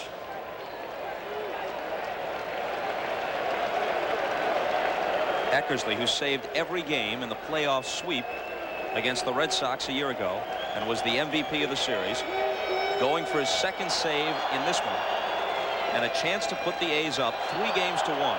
Tomorrow, Stewart against Steve.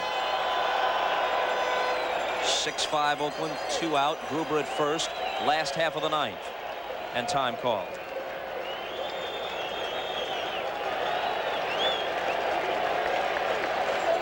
Kelly inches away. McGuire holding it.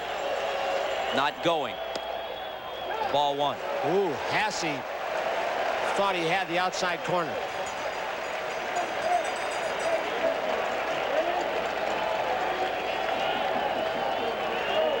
Fastball in, first pitch fouled off.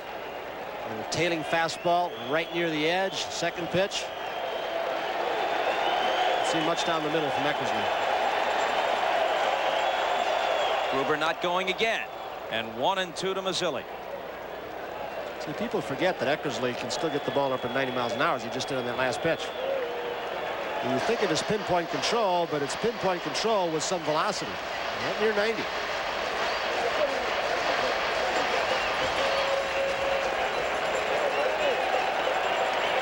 Peering in for Hasse's sign. Glancing back at Gruber.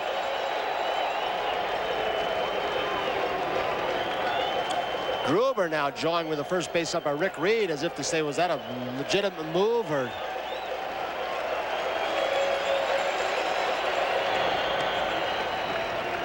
Junior Felix, who has a double and a couple of RBIs today, is on deck if Mazzilli can give him a chance. The 1-2 pitch. Mazzilli has a great eye. He's always drawn a very large total of walks. He's taken 2 very close pitches, hasn't he?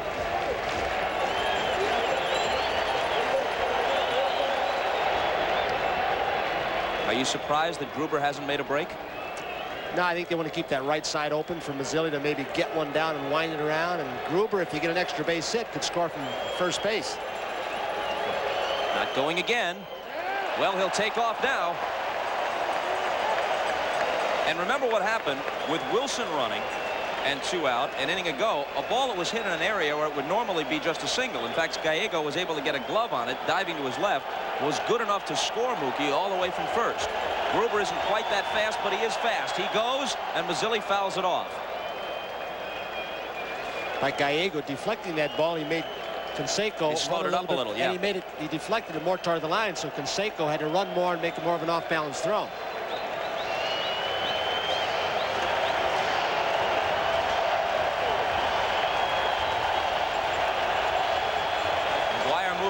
Gruber. He's off. Here it comes. Popped up left side. Mazzilli tosses the bat aside in disgust. The A's are in the driver's seat. They've won 3 of the first 4. Great closers, Bob, have to make great pitches in the clutch, and he just did. What a net bat from Mazzilli, but what pitches and pitch selection by Eckersley. The closest game in either league championship series so far. Game 3 in the National League a few hours away here on NBC from Candlestick Park. This is the only 1-run game we've had. The Blue Jays battled back a couple of times, but eventually it's Oakland 6-5. Huge day for Henderson, 2 home runs.